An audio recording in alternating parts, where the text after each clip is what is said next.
अध्याय 681। एक आदमी। पवित्र प्रकाश पर्वत, पवित्र आशीर्वाद हॉल में महिमा वन। पवित्र आशीर्वाद हॉल के महल के पीछे पहाड़ पर महिमा वन था। इस वन के सभी पेड़ सफ़ेद थे। उनके बीच एक देवदूत की मूर्ति खड़ी थी। यह मूर्ति लगभग 4 मीटर ऊंची थी और इसके पीछे 2 जोड़ी पंख थे और इसकी आकृतियां बहुत सुंदर थीं। यह मूर्ति एक पुस्तक पकड़े हुए थी जिससे पवित्र सांसों का स्पर्श हो रहा था। पवित्र महिला यूडोरा मूर्ति के सामने घुटनों के बल बैठी धीमी आवाज में प्रार्थना कर रही थीं। अचानक सफ़ेद जंगल में तेज हवा का झोंका आया और मूर्ति के सामने एक आदमी खड़ा था। यह आदमी मध्यम कद का था, भूरे बाल और नीली आंखें थीं। उसकी बांह के नीचे एक किताब थी और वह मूर्तियों जैसा ही दिख रहा था। वह सज्जन और सुंदर लग रहा था, लेकिन उसकी शांत आंखों में एक अदृश्य प्रतिरोध की झलक थी। यूडोरा, नींद में तुम्हारी बेचैन प्रार्थना सुनकर मैं पहले ही जाग गया। क्या कुछ गड़बड़ है? सर इस्योरुल, यूडोरा ने अपना सिर नीचे कर लिया। मुझे आपको जल्दी जगाने के लिए खेद है, लेकिन यह मामला बहुत गंभीर है, इसलिए मुझे सर को परेशान करना होगा। ओह, आदमी ने भौहें चढ़ाईं। क्या है? यूडोरा ने रिचर्ड के बारे में कहानी सुनाई, जो दिव्य मंदिर के शूरवीर सेवक का वेश धारण करके पवित्र प्रकाश पर्वत में घुस गया और पवित्र वृक्षों को नष्ट कर दिया। उसने केवल फीनिक्स के अंडे वाले पदार्थ को छुपाया था। क्या? वह आदमी अब भी शांत था, लेकिन जब उसने स्नो डाले ट्री को गायब होते सुना तो उसने गुस्से से कहा, कमीने, तुम सब ने असल में दुश्मन को पवित्र प्रकाश पर्वत में घुसने और पवित्र वृक्षों को नष्ट करने दिया। क्या तुम जानते हो कि इसके परिणाम कितने गंभीर होंगे? यूडोरा का शरीर जोरदार दबाव महसूस करते ही कांप उठा। उसने प्रतिरोध करने की हिम्मत नहीं जुटाई और उसका सिर नीचे झुक गया। श्रीमान, कृपया शांत हो जाए। ये हमारी अक्षमता है। ये घटना संभवतः ब्लैक डेथ अनुयायी से संबंधित है। इस घटना से पहले ब्लैक डेथ अनुयायी द्वारा यांगशाओ साम्राज्य में ईशनिंदा की 3 घटनाएं घट चुकी थीं। पवित्र प्रकाश पर्वत ने सफाई के लिए न्यायाधिकरण और बड़ी संख्या में सैनिक भेजे, लेकिन अप्रत्याशित रूप से दुश्मन इतना उग्र और चालाक था कि उसने इस समय पवित्र प्रकाश पर्वत में घुसने का साहस किया। पुस्मीर के विश्लेषण से पता चलता है कि स्नो डालेट वृक्षों का विनाश जरूरी नहीं है। हो सकता है कि दुश्मन उन्हें जादू टोने से ले गए हों। दुश्मन ने ये रक्तमणि छोड़ी है। श्रीमान, कृपया उस दुश्मन का पता लगाने के लिए अपनी दिव्य दृष्टि सक्रिय करें। काली मौत का अनुयायी। यवेसिलुरे की आंखों के सामने एक ठंडी रोशनी चमक उठी। जैसे ही उसने अपना हाथ बढ़ाया, यूडोरा द्वारा दिया गया गहरा लाल रक्त मन का ऊपर तैर आया। उसके माथे पर धीरे धीरे एक तीसरी आंख खुल गई। सुनहरी पुतली से एक चमकती हुई रोशनी निकली जो रक्त मनके पर चमक रही थी, जिससे मनके के पीछे धीरे धीरे एक बड़ा हल्का लाल प्रक्षेपण दिखाई देने लगा। ये वास्तव में एक त्रिआयामी छवि थी। तस्वीर के बीच में एक मोटी आकृति थी। ऐसा लग रहा था जैसे कैमरा उस पर नज़र रख रहा हो और रिकॉर्डिंग कर रहा हो। वह हमेशा उस मोटे व्यक्ति पर ही टिका रहता था। रास्ते में कई इमारतें दिखाई दे रही थीं, खासकर कुछ ऐतिहासिक इमारतें। अगर मानव जगत के भौगोलिक परिवेश से परिचित लोग उसे देखते तो उन्हें उस मोटे व्यक्ति का स्थान पहले से ही स्पष्ट दिखाई देता। प्रोजेक्शन में दिख रहे मोटे को अंदाजा नहीं था कि संकट धीरे धीरे नज़दीक आ रहा है। वह इस समय भीड़ के बीच बेफिक्री से टहल रहा था। मानव जगत का क्षेत्रफल बहुत विशाल था, फिर भी जनसंख्या घनत्व दानव लोक से कहीं अधिक था। 2 पवित्र साम्राज्यों के अलावा कई साम्राज्य एक दूसरे से लाभ के लिए प्रतिस्पर्धा करते थे और कभी कभी युद्ध भी होते थे। हालांकि कई साम्राज्य हमेशा तटस्थ रहते थे। साम्राज्य में एक सार्वजनिक टेलीपोर्टेशन पॉइंट था जो लंबी दूरी की यात्रा के समय को बहुत कम कर सकता था। दरअसल इन तटस्थ साम्राज्यों के पीछे 2 पवित्र साम्राज्य थे। टेलीपोर्टेशन पॉइंट का असली मकसद एक रणनीतिक भूमिका से ज्यादा था। बेशक वर्तमान में दोनों साम्राज्यों के बीच सतही तौर पर अभी भी शांतिपूर्ण और मैत्रीपूर्ण संबंध थे। उनके बीच कई पहलुओं में सहयोग के साथ साथ विवाह भी होते रहे।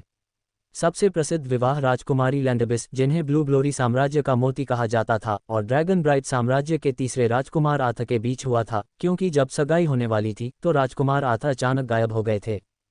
चूंकि ड्रैगन ब्राइट साम्राज्य के लेक्स द ग्रेट ने जोर देकर कहा कि आथ वंश की संवेदन में नहीं मरा था, अगर राजकुमारी लैंडबिस ने किसी अन्य व्यक्ति से शादी की तो ये लेक्स द ग्रेट और पूरे ड्रैगन ब्राइट साम्राज्य के चेहरे पर थप्पड़ मारने के बराबर होगा। इसलिए लैंडबिस केवल आथ की मंगेतर की उपाधि ले सकता था और वहीं लटक सकता था।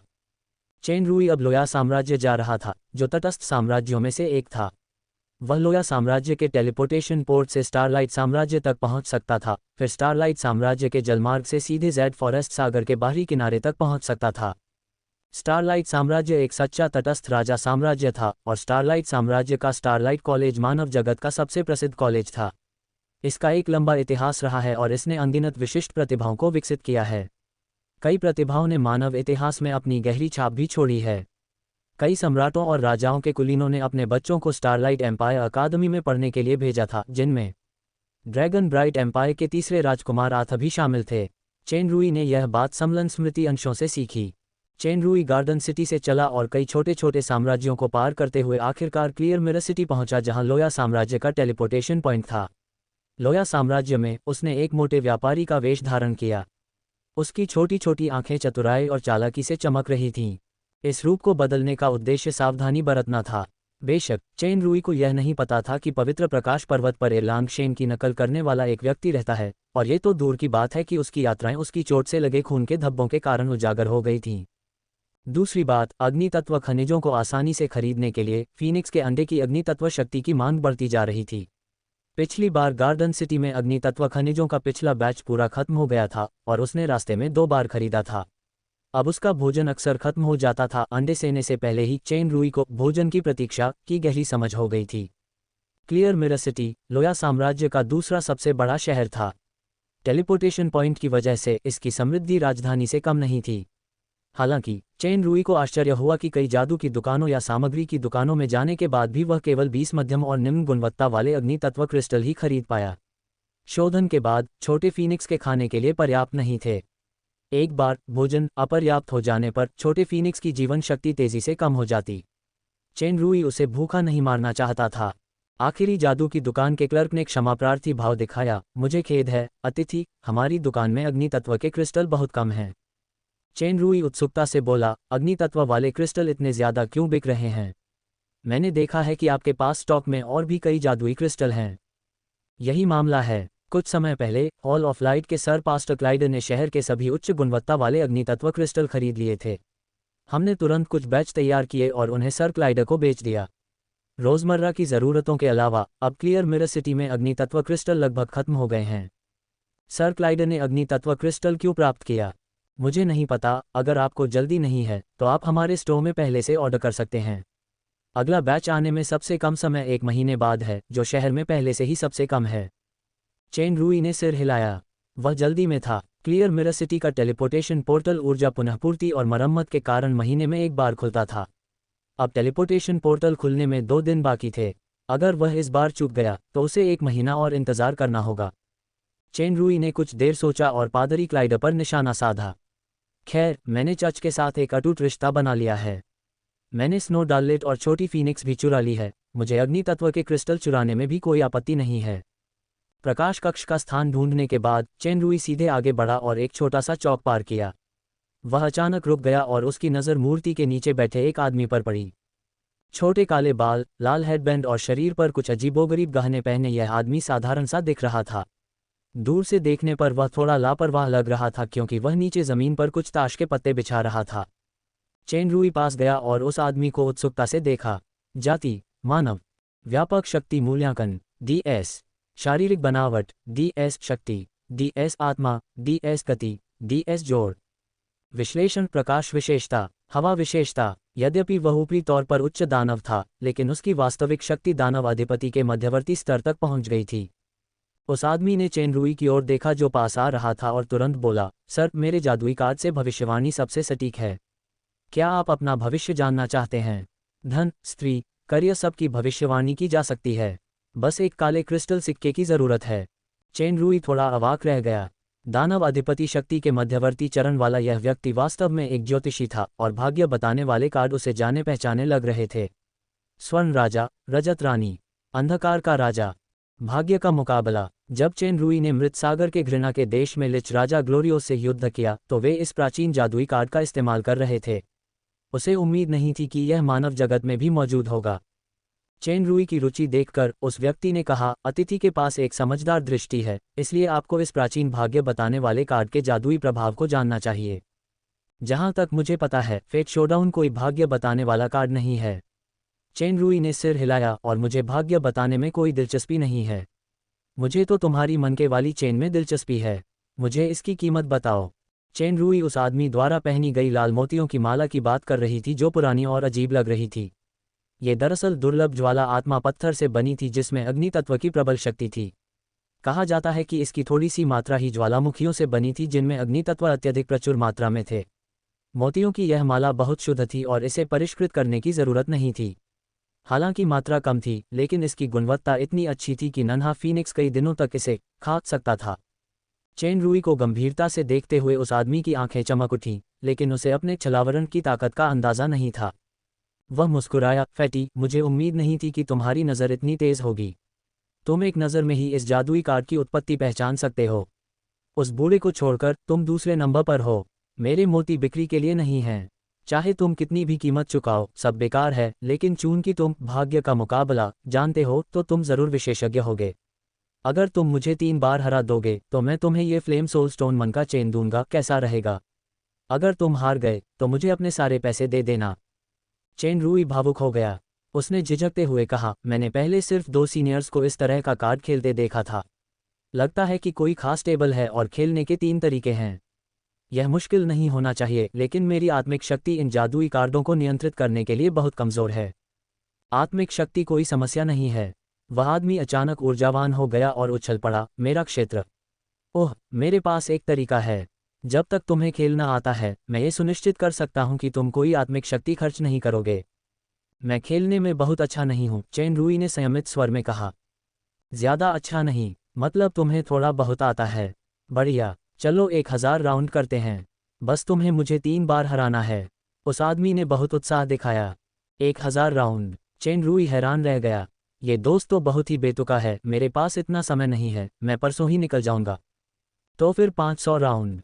300, 100, क्या ये? जब तक मैं 3 बार जीतता हूँ। चेन रुई ने मोतियों की माला को देखा और उसकी छोटी आंखें चमक उठीं।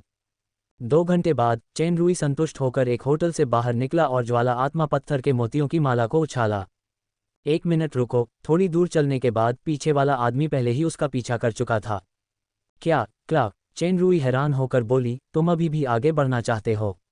क्या और भी बेहतरीन चीज़ें हैं? तुमने खेल में कमज़ोर होने का नाटक किया और मुझे धोखा दिया। उस आदमी ने शाप दिया, तुमने मेरी सारी संपत्ति जीत ली है। मैं तो 3 बार जीतने के बाद ही जाना चाहता था। चेन रुई मासूमियत से बोला, मैंने तुम्हें मजबूर नहीं किया। तुम हार मानने को तैयार नहीं हो और आगे बढ़ने पर अड़े हुए हो। नतीजतन तुमने सब कुछ गंवा दिया। मैं बहुत मेहरबान हूं कि तुम्हें ये कपड़े रखने दिए, वरना तुम्हारे पास तो अंडरवियर भी नहीं है। दरअसल कपड़ों और लाल हेडबैंड के अलावा क्लार्क के सारे कपड़े गायब थे। उसने डांटते हुए कहा, कौन जानता है कि तुम साले इतने बेरहम हो कि मुझे लगातार 30 राउंड पीट रहे हो। क्या आप हार नहीं सकते? अरे मोटे, हारना कौन बर्दाश्त नहीं कर सकता। छोड़ो भी। क्लार्क ने चेन रुई को घूरा और धीरे से कहा, मैं, मास्टर क्लार्क, पहली बार इतनी बुरी तरह हारा हूं।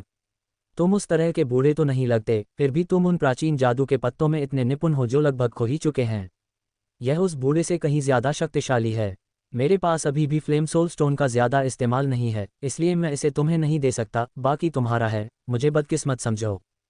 मुझे तो ज्वाला आत्मा पत्थर चाहिए। चेन रुई ने सिर हिलाया। उसने बाकी बचे टुकड़े उठाकर क्लार्क की ओर फेंक दिए। ये तुम्हें वापस दे दूंगा। चेन रुई को इस आदमी से अच्छी भावनाएं थीं। कम से कम उसकी जुआ खेलने की आदत तो ठीक थी। उसने जबरदस्ती लूटने की कोशिश नहीं की। क्लार्क ने उन चीज़ों को आश्चर्य से देखा। इन टुकड़ों में एक आंधी का हार और वज्र वलय था, जो लगभग पौराणिक जादुई वस्तुएं थीं। इनका मूल्य ज्वाला आत्मा रत्न के मोतियों से कम नहीं था। इस धूर्त, लानत मलामत वाले मोटे आदमी में ज्यादा ताकत नहीं लगती, लेकिन वह प्राचीन जादू के पत्तों का माहिर है। मुझे आश्चर्य है कि क्या वह अपनी ताकत छुपाता है। कम से कम उसके पास खजानों को पहचानने की दूरदर्शिता तो है।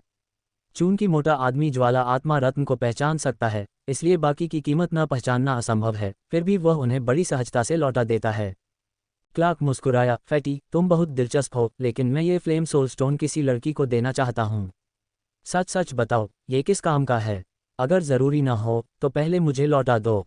मेरे एक अच्छे दोस्त को प्रशिक्षण के लिए अग्नि क्रिस्टल की तत्काल आवश्यकता है। चेन रुई निश्चित रूप से सच नहीं बता सका। मैं पूरे शहर में घूमा, लेकिन अग्नि क्रिस्टल नहीं मिले। मैंने सुना है कि इसे पहले सर पादरी क्लाइड ने खरीद लिया था। तो तुमने मेरे फ्लेम सोल स्टोन को निशाना बनाया। क्लार्क को अचानक एहसास हुआ, ये सब उस क्लाइड की गलती है। मुख्य बिशप का दिल जीतने के लिए उसने शहर के सभी फायर क्रिस्टल खरीद लिए। चेन रुई ने हिचकिचाते हुए पूछा, करी फेवर? क्या बात है? क्या तुम्हें पता नहीं? राजधानी के मुख्य बिशप फिल कल क्लियर मिरर सिटी में निरीक्षण के लिए आए थे। फिल प्रकाश तत्व और अग्नि तत्व का एक द्वितत्व तलवारबाज है और वह संत की सीमा में प्रवेश कर चुका है। वह अग्नि तत्व में विशेषज्ञता हासिल कर रहा है। क्लाइड बस उसे खुश करने की कोशिश कर रहा है, लेकिन फिल हमेशा से ही मितव्ययी, ईमानदार और महिलाओं से दूर रहने वाला रहा है। क्लाइड की चापलूसी उसके लिए प्रतिकूल साबित होगी। चेन रूई समझ गया कि क्लाइड ने ऐसा क्यों किया। दिव्य मंदिर नाइट के चयन के बाद विभिन्न चर्चों के कर्मचारियों में बड़े बदलाव होने वाले थे, इसलिए क्लाइड ने अपने वरिष्ठों को खुश करने के लिए इस अवसर का लाभ उठाया, जैसा कि माना और सोलेंटन ने किया था। चेन रूई ने उलझन भरी नज़रों से कहा, यह कोई सार्वजनिक खबर नहीं है। जो आदमी भविष्य बताकर पैसे ठगता है, उसे इतनी साफ साफ कैसे पता चल सकता है? किसने कहा कि मैं धोखेबाज हूँ? क्लार्क ने अपनी छाती थपथपाई, मैं चर्च का एक महत्वपूर्ण सदस्य हूँ। तुम? चेन रूई ने क्लार्क की तरफ कई बार देखा। उसने सड़क किनारे गुमशुदा लोगों, वांछित अपराधियों वगैरह की तलाश में लगे चित्रों को भी देखा। वाह मोटी, ये कैसी नज़र है? क्लार्क ने चेन रूई की नज़र का पीछा किया और उछल पड़ा। अभी अभी हम चर्च के लोगों से मिले थे। उन लोगों ने आपको, एक महत्वपूर्ण सदस्य को, सलाम क्यों नहीं किया? मैं लाइट नाइट हूँ जो पवित्र लाइट माउंटेन से ताल्लुक़ रखता है। ओह, रिजर्व लाइट नाइट का उम्मीदवार। क्लार्क को आत्मविश्वास की थोड़ी कमी महसूस हो रही थी। मुझे क्लियर मिरर सिटी में आए ज़्यादा समय नहीं हुआ है। ये छोटे छोटे किरदार मुझे स्वाभाविक रूप से नहीं जानते। चेन रूई के लिए रिजर्व लाइट नाइट कैंडिडेट की उपाधि कोई नई बात नहीं थी। क्लार्क की असली ताकत के साथ पवित्र लाइट माउंटेन में पैलाडिन बनना बिल्कुल भी मुश्किल नहीं था। अगर वह लाइट नाइट था तो चेन रूई को सचमुच यकीन नहीं हुआ। यह आदमी तो एकांतप्रिय प्रशिक्षक की तरह था जो इधर उधर भटक रहा था। ठीक है sir light night reserve light night candidate, मैं जा रहा हूँ। पहले मुझे 2 दिन के लिए फ्लेम सोल स्टोन उधार दे दो, फिर मैं तुम्हें लौटा दूंगा। अगर तुम अभी भी हॉल ऑफ लाइट के मास्टर बनने के बजाय प्लाजा में स्टॉल लगा रहे हो तो शायद हम कुछ ड्रिंक्स भी ले सकते हैं। चेन रूई ने क्लार्क की बात अनसुनी कर दी और मुंह मोड़ लिया। मोटे, अगर तूने मुझसे झूठ बोलने की हिम्मत की तो चाहे तू आसमान में भाग भी जाए, मैं तुझे ज्वाला आत्मा का पत्थर थूकने दूंगा। और शराब के पैसे भी। क्लार्क ने इस बार पीछा नहीं किया क्योंकि उसने उस फूली हुई आकृति को गायब होते देखा। उसने अचानक अपने माथे पर हाथ मारा। मैं पूछना भूल गया कि उस मोटे का नाम क्या था। क्लार्क का व्यक्तित्व कुछ विधवा नियंत्रित व्यक्ति जैसा था। वह बुरा नहीं था और दोस्त बनने लायक था। हालांकि चेन रूई अब फ्लेम सोल स्टोन को छूना नहीं चाहता था। तथाकथित उधार तो बस एक बहाना था। उसका असली निशाना हॉल ऑफ लाइट में फिल और क्लाइड थे। अगर क्लाइड फिल को खुश करना चाहता तो वह अपनी तरफ से पूरी कोशिश करता और रिश्वत देने में कोई कसर नहीं छोड़ता। अगर वह कामयाब हो जाता तो स्टारलाइट साम्राज्य में पहुंचने के बाद उसे अग्नि क्रिस्टल खरीदने की ज़रूरत ही नहीं पड़ती। रात में प्रकाश कक्ष बहुत शांत और अभी भी कड़ी सुरक्षा में लग रहा था। कई प्रकाश शूरवीर इधर उधर गश्त लगा रहे थे। चेन रूई, जो पहले भी दिन में खोजबीन कर चुका था और प्रकाश कक्ष में पहले भी आ चुका था, के लिए अंदर घुसना बहुत आसान था। ब्लैक डेथ फॉलोअर घटना के कारण विभिन्न स्थानों के चर्च अब सतर्क और युद्ध के लिए तैयार थे। सामान्य दिनों में सुरक्षा व्यवस्था को मजबूत करने के अलावा रात में प्रार्थना कक्ष बंद कर दिए गए और विभिन्न सुरक्षात्मक जादुई चक्र सक्रिय कर दिए गए। शूरा के पुनर्जन्म का समय अभी नहीं आया था। इसके अलावा चेन रूई को पवित्र प्रकाश पर्वत से प्राप्त उच्च शुद्धता वाली आस्था के क्रिस्टलों को परिवर्तित करने के लिए पर्याप्त थी, इसलिए उसे अभी आस्था शक्ति चुराने की जरूरत नहीं थी।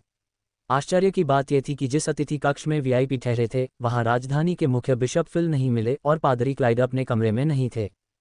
कहा जाता था कि फिल मितव्ययी और ईमानदार था और उसने किसी भी भोज और मनोरंजन से इनकार कर दिया था। चेन रूई दोपहर से रात होने तक अंधेरे में छिपकर निगरानी और पीछा करता रहा था। उसने क्लाइड या फिल को बाहर जाते हुए नहीं देखा था, लेकिन अब वे दोनों हॉल ऑफ लाइट में गायब हो गए। पादरी के भूमिगत ध्यान घर में ये तहखाना बहुत विशाल था और उसमें रोशनी भी अच्छी थी, जिससे 2 पुरुषों की आकृतियां प्रकाशित हो रही थीं। आगे वाला आदमी अधेड़ उम्र का था। उसका शरीर हट्टा कट्टा था, भौहें घनी थीं और वह कठोर दिख रहा था। वह क्रोधी तो नहीं, लेकिन दुर्जय लग रहा था। वह लोया साम्राज्य की राजधानी का मुख्य बिशप फिल था। उसके पीछे क्लियर मिरर सिटी के चर्च का मुखिया पादरी क्लाइड था। वह दुबला पतला, साधारण सा दिखने वाला, छोटी आंखों वाला था। वह आंखें सिकोड़कर मुस्कुरा रहा था और हानिरहित लग रहा था। राजधानी का मुख्य बिशप पूरे साम्राज्य का चर्च नेता था, जिसकी नियुक्ति और बर्खास्तगी सीधे पवित्र प्रकाश पर्वत द्वारा होती थी।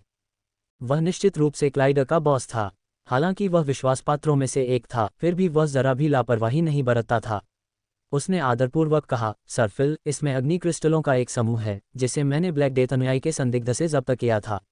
ये कुछ काली शक्तियों से दूषित हैं। चूंकि मेरी शक्ति इन्हें शुद्ध करने के लिए पर्याप्त नहीं है, इसलिए मैंने इन्हें विशेष रूप से सर को भेंट किया है। राजधानी लौटने के बाद सर इन काले क्रिस्टलों को नष्ट करने के लिए प्रकाश शक्ति का उपयोग कर सकते हैं। फिल ने क्लाइड द्वारा दी गई अंतरिक्ष की अंगूठी ली और अपनी आत्मिक शक्ति से उसे देखा। उसकी आंखें चमक उठीं और उसने सहमति में सिर हिलाया। क्लाइड मन ही मन बहुत खुश हुआ और बोला, वैसे इस बार मैंने 2 ब्लैक डेथ फॉलोअर्स भी पकड़ लिए हैं। महोदय, कृपया उनसे विस्तार से पूछताछ करें। ये कहकर क्लाइड ने दरवाज़ा खोला जो एक कोठरी में ले गया जहां तरह तरह के यातना उपकरण रखे थे। 2 कैदियों को बेड़ियों से दीवार पर कसकर जकड़ा गया था। ये 2 छोटे लड़के थे जिनकी उम्र लगभग 10 साल थी। वे सुंदर, दुबले पतले और नंगे थे। क्लाइड का रूप देखकर वे घायल हिरन की तरह कांप उठे। फिल की आंखों में एक चमकती हुई रोशनी चमक उठी। क्या ये वे हैं? क्लाइड ने झुककर कहा, हाँ, क्योंकि यह एक गोपनीय मामला है। मैं पहले पीछे हटूंगा, महोदय। हालांकि ये दोनों ब्लैक डेथ अनुयायी युवा हैं, लेकिन उनका विश्वास दूषित हो चुका है। महोदय की पूछताछ के बाद हमें भविष्य की परेशानियों से बचने के लिए इस बुराई को जड़ से उखाड़ फेंकना होगा। तुमने अच्छा काम किया। फिल ने धीरे से सिर हिलाया और उसकी नज़रें और भी गंभीर हो गईं। मैं तुम्हारी उपलब्धियों को याद रखूंगा। मैं क्लियर मिरर सिटी में तुम्हारे प्रदर्शन से पूरी तरह संतुष्ट हूं और मैं खुद होली लाइट माउंटेन को इसकी सूचना दूंगा। क्लाइड को जब पता चला कि वह राजधानी में बिशप पद के एक कदम और करीब आ गया है तो वह बहुत खुश हुआ। उसने जल्दी से प्रणाम किया और पीछे हट गया। क्लाइड के बेसमेंट से बाहर निकलने और दरवाज़ा बंद करने की आवाज़ सुनकर टिमटिमाती रोशनी में फिल का चौकोर और कठोर चेहरा तुरंत ही विभत्स हो गया। उसकी जानवर जैसी आंखों और विकृत मुस्कान ने उन दोनों किशोरों को, जिन्होंने इस मुख्य बिशप को पहली बार देखा था, एक बड़े संकट का आभास करा दिया। वे कांप उठे और बोल नहीं पा रहे थे। जैसे जैसे फिल ने एक एक करके अपने कपड़े उतारे, उसकी घबराहट और भी बढ़ती गई। फिल को उस किशोर की डरावनी निगाहें पसंद आईं और उसकी एक शैतानी मुस्कान उभर आई। इस नज़र ने लोगों को उसके हमेशा के चेहरे पर छाए गंभीर मुखौटे की कल्पना भी नहीं करने दी। इस मुख्य बिशप के महिलाओं से दूर रहने की असली वजह अपनी पवित्रता बनाए रखना नहीं, बल्कि उसकी अपनी यौन प्रवृत्ति थी। उसे छोटे बच्चे और लड़के पसंद थे। कोई नहीं जानता था कि इन सालों में कितने मासूम बच्चों की गुपचुप हत्या की गई थी। गुप्त तरीकों के कारण फिल अभी भी मुख्य बिशप था जो महिलाओं से दूर रहता था, ईमानदार और भ्रष्टाचार मुक्त। कुछ विश्वासपात्रों को छोड़कर किसी को इसकी जानकारी नहीं थी और क्लाइड उनमें से एक था। ये दोनों लड़के निश्चित रूप से ब्लैक डेथ अनुयायी नहीं हैं, बल्कि क्लाइड द्वारा की गई एक विशेष व्यवस्था है। जैसे ही फिल ने अपने सारे कपड़े उतार दिए और अपने बदसूरत उपकरणों को शिकार की और कदम दर कदम हिलाया, उसके दिल में अचानक संकट की एक गहरी भावना उमड़ पड़ी। इससे पहले कि वह कुछ कर पाता, एक भयानक जानलेवा आभा ने उसे घेर लिया। धमाका, रोशनी हिल गई। फिल का शरीर एक जोरदार झटके से दीवार से टकरा गया। उसे ज्यादा चोट तो नहीं आई, लेकिन उसके गले में जड़ा जादुई हार का रत्न टूट गया। फिल चौंक गया। आर्चबिशप पुस्मीर द्वारा दिया गया ये रक्षक हार एक मजबूत रक्षात्मक शक्ति रखता है। आत्मिक शक्ति के गुण को बढ़ाने के अलावा ये सेंट पावरहाउस के पूरे प्रहार को भी झेल सकता है। अब ये सचमुच एक ही प्रहार से चकनाचूर हो जाता है। चमक। फिल जानता था कि उसका सामना एक ऐसे प्रतिद्वंद्वी से हुआ है जिसे वह हरा नहीं सकता। बिना कपड़े पहने उसके पूरे शरीर से एक तेज रोशनी निकल रही थी। वह बस भागने के लिए समय निकालना चाहता था। हालांकि खतरे का एहसास इतना करीब आ रहा था कि उसके भी रोंगटे खड़े हो रहे थे। फिल ने दांत पीस लिए और अग्नि तत्व की शक्ति बढ़ गई। जब उसने सबसे शक्तिशाली चाल चली, ज्वाला प्रकाश विस्फोट, तो पूरी जेल लाल रंग में चमक उठी। लाल बत्ती अचानक गायब हो गई। धातु को पिघलाने वाली घातक ज्वाला हथेली में ही बुझ गई। फिल ने जब इस हाथ को साफ देखा तो अगले ही पल उसे अपनी गर्दन टूटने की आवाज़ सुनाई दी। उसकी चेतना एक पल में अंधेरे में डूब गई और उसका पूरा शरीर एक मरे हुए कुत्ते की तरह गिर पड़ा। जेल में चेन रुई का रूप धीरे धीरे साफ होता गया। उसने फिल की उंगलियों से कई अंतरिक्ष अंगूठियां उतारी और उन्हें अपनी आत्मिक शक्ति से पहचाना। वह थोड़ा हैरान हुआ। लगता है इस यात्रा के फल मेरी कल्पना से कहीं ज्यादा हैं। उसने अंगूठी को गोदाम में रख दिया, जमीन पर पड़ी उस बदसूरत नंगी लाश को देखा और अचानक उसे एक चर्च के पादरी के बाल वेश्यावृत्ति के मामले का ख्याल आया जो उसने पिछले जन्म में सुना था। वह और भी क्रोधित हो गया और उसने उस विनम्र दिखने वाले मुख्य बिशप के सिर पर पैर रख दिया। वह एक धमाके से फट गया। जल्द ही चेन रुई और बचाए गए दोनों लड़कों ने अंधेरे का फायदा उठाया और चुपचाप ध्यान कक्ष से भाग निकले। रास्ते में लाइट नाइट्स के गश्ती दल से बचते हुए वे सावधानी से आगे बढ़े, लेकिन जब वे चौक के पास पहुंचने ही वाले थे, चेन रुई की हरकतें अचानक रुक गईं। उसने दोनों लड़कों को नीचे उतारा, कुछ फुसफुसाए और धीरे धीरे अकेले आगे बढ़ गया। बाहर आओ, चेन रुई ने हल्के से कहा। चौक, जो पहले सिर्फ चांदनी से जगमगा रहा था, तुरंत जगमगा उठा। चेन रुई के सामने बड़ी संख्या में लाइट नाइट्स तेजी से प्रकट हुए, लेकिन उसने उन लोगों की ओर से आंखें मूंद लीं और अपना ध्यान सिर्फ 3 लोगों पर केंद्रित कर दिया। पहला वाला असल में एक परिचित था, लाल स्कार्फ और बेढंगे चेहरे वाला। उसके शरीर पर कई टुकड़े लटके हुए थे, वो जादुई कार्ड वाला भविष्य बताने वाला आदमी जिससे मैं दिन में मिला था, क्लार्क। दूसरी महिला गहरे चांदी के पूरे शरीर का कवच पहने हुए थी। वह दुबली पतली थी, बैंगनी बाल और काली आंखें थीं। वह सुंदर थी और उसके हाथ में एक भाला था। तीसरा लंबा और हट्टा कट्टा आदमी था, जिसकी त्वचा का रंग गहरा था, मांसपेशियां बड़ी थीं और नज़रें बेहद तेज थीं। उसकी दाहिनी कोहनी के नीचे एक विशाल कांसे की धातु की बाँह थी, मानो उसकी बाँह को कई गुना बढ़ाकर दिया गया हो। इन तीनों की ताकत दानव अधिपति स्तर की थी। क्लार्क और महिला एस थे और हट्टा कट्टा आदमी एस जोड़ था। चेन रूई देख सकता था कि ये तीनों अनुभवी और युद्ध परीक्षित योद्धा थे, कार्डिनल और अन्य योद्धाओं के विपरीत जिन्हें पवित्र प्रकाश पर्वत का लाड़ प्यार मिला था। उनकी असली युद्ध शक्ति शायद गौरवशाली तलवारबाज पारसाली के अधीन नहीं थी। क्लार्क कुछ कदम आगे बढ़ा, चेन रूई की ओर देखा और झिझकते हुए पूछा, क्या तुम मोटे हो? इस समय चेन रूई का रूप बदल चुका था, लेकिन क्लार्क ने अप्रत्याशित रूप से उसे पहचान लिया। वह जवाब देने से इनकार कर सकता था, लेकिन उसने कुछ देर सोचा और सिर हिला दिया। सचमुच तुम ही हो। क्लार्क का चेहरा थोड़ा अजीब था। वह थोड़ा पछतावे से भरा और थोड़ा दृढ़ निश्चयी लग रहा था। चेन रूई ने भौहें चढ़ाईं, आज सुबह। क्या यह एक जाल है? उस समय चेन रूई अकेले ही क्लार्क के पास गया। एक जादुई ताश के खेल के बाद वह उससे दोस्ती करने का इरादा रखता था। मुझे उम्मीद नहीं थी कि यह वास्तव में एक सोची समझी चाल थी। क्लार्क ने सिर हिलाया, नहीं, मुझे उस समय आपातकालीन समन आदेश नहीं मिला था। मैंने बस अंदाज़ा लगाया था कि तुम अग्नि क्रिस्टल लेने चल जाओगे और मैं तुम्हें रोकना चाहता हूँ। मुझे समन आदेश मिला और दोपहर में मैंने दुश्मन की छवि देखी। तभी मुझे पता चला कि आज सुबह जिस मोटे आदमी से मेरा सामना हुआ, वह असल में ब्लैक डेथ फॉलोअर है, जो पवित्र प्रकाश पर्वत में घुस आया था और पवित्र वृक्षों को लगभग नष्ट कर रहा था। मैं ब्लैक डेथ अनुयायी नहीं हूँ। चेन रूई हल्के से मुस्कुराया, मुझे अभी पता चला है कि आप वास्तव में पवित्र लाइट माउंटेन से हैं, sir light night reserve light night उम्मीदवार। दरअसल मैं पवित्र प्रकाश पर्वत का हूँ। क्लार्क की आंखें धीरे धीरे म्यान से निकले एक तेज ब्लेड की तरह तेज हो गईं। पवित्र प्रशिक्षु। अध्याय 683, 4 पवित्र शिष्य। चेन रूई ने पहली बार पवित्र प्रशिक्षु शब्द दानव लोक में नीरो के साथ युद्ध के दौरान सुना था। नीरो ने शाही तारा परिवर्तन के तारा कवच को पवित्र प्रशिक्षु के विश्वास के कवच समझ लिया था। उसने पॉल से पवित्र शिष्य के बारे में असली जानकारी प्राप्त की। पवित्र शिष्य तीनों महादूतों के सीधे अधीन एक पवित्र विश्वासी था और तीनों महादूतों द्वारा मान्यता प्राप्त था। प्रकाश आशीर्वाद का शरीर सबसे बुनियादी शर्त थी। प्रत्येक पवित्र शिष्य के पास विशेष योग्यताएं और युद्ध शक्ति थी, जिसके अनुरूप विश्वास का कवच था। पवित्र शिष्य से नीचे का स्तर पवित्र दूत था। पॉल मूल रूप से दिव्यता मंदिर नाइट प्रतियोगिता का विजेता बनना चाहता था, ताकि राफेल का ध्यान आकर्षित कर सके और करूब के अधीन पवित्र दूत बन सके। फिर वह पवित्र शिष्य के पद का लालच करेगा। दुर्भाग्य से अंत में ये व्यर्थ रहा और यहाँ तक कि उसकी जान भी चली गई। पवित्र प्रशिक्षु का दर्जा बहुत विशिष्ट था और पोप के नियंत्रण में नहीं था। केवल विशेष आपातकालीन स्थितियों में ही पोप के आदेश से उन्हें संगठित किया जा सकता था। चेन रूई थोड़ा हैरान हुआ, तुम तीनों पवित्र प्रशिक्षु हो। मेरा एक सवाल है, तुम्हें कैसे पता कि मैं ही वह हूँ जो पवित्र प्रकाश पर्वत में घुसा था? तुम मेरे भेष को कैसे पहचान लेते हो? हटे कट्टे आदमी ने व्यंग्य किया, तुम्हारा भेष कौशल वाकई कमाल का है। आज दोपहर हमें जो मोटी ताज़ी तस्वीर मिली थी, उससे अब तुम्हारा रूप अलग लग रहा है। बदकिस्मती से तुम्हारे तरीके चाहे कितने भी अजीब क्यों न हो, तुम सर इस्योरुल की दिव्य दृष्टि से नहीं छिप सकते। इस्योरुल। चेन रूई ने जब पहली बार यह नाम सुना तो वह मन ही मन चिंतित हो गया। सुंदर महिला के हाथ में भाला चेन रूई की ओर इशारा कर रहा था और पूरे चौक की हवा अचानक गर्म हो गई। समय को टालना बेकार है, मरने के लिए तैयार हो जाओ। जरा रुको। क्लार्क ने एक कदम आगे बढ़ाया, तुम्हारे पास अग्नि तत्व के क्रिस्टल हैं। चीफ बिशप फिल कहाँ हैं? लगता है मैं अभी सही समय पर चुपके से अंदर घुस आया। तुम्हें कुछ देर पहले ही लोगों को इकट्ठा करके घात लगा लेना चाहिए था, है ना? बदकिस्मती से तुम एक कदम देर से आए हो। चीफ बिशप फिल अब मेडिटेशन हाउस के बेसमेंट सेल में हैं और क्लाइड मेडिटेशन हाउस के सोफे पर। खैर, ये तो बस दो बदसूरत लाशें हैं। चेन रूई के शब्दों में जब उसने ये दो नाम लिए तो उसकी हत्या की मंशा साफ झलक रही थी।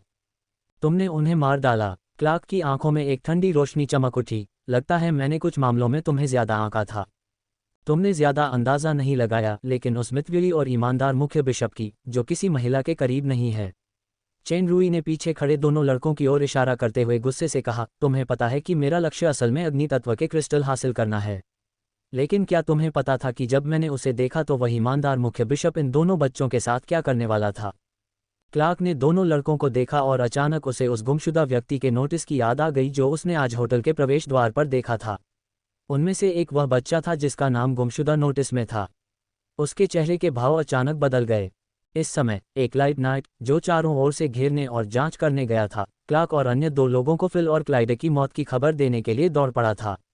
उस महान पवित्र शिष्य का सामना करते हुए लाइट नाइट ने झूठ बोलने की हिम्मत नहीं की और दोनों की मौत की खबर दे दी। क्लार्क ने जब सुना कि फिल का पूरा शरीर नंगा है तो उसकी मुट्ठियां भींच गईं और वह खूबसूरत औरत और भी भड़क उठी। उसने अपने हाथ में भला जोर से जमीन में घुसा दिया और अचानक एक बड़ी सी दरार उभरी। धिक्कार है कमीने, उसे बहुत पहले ही मर जाना चाहिए था। ये दोनों बच्चे उसके विपत्तियों की पहली खेप नहीं हैं।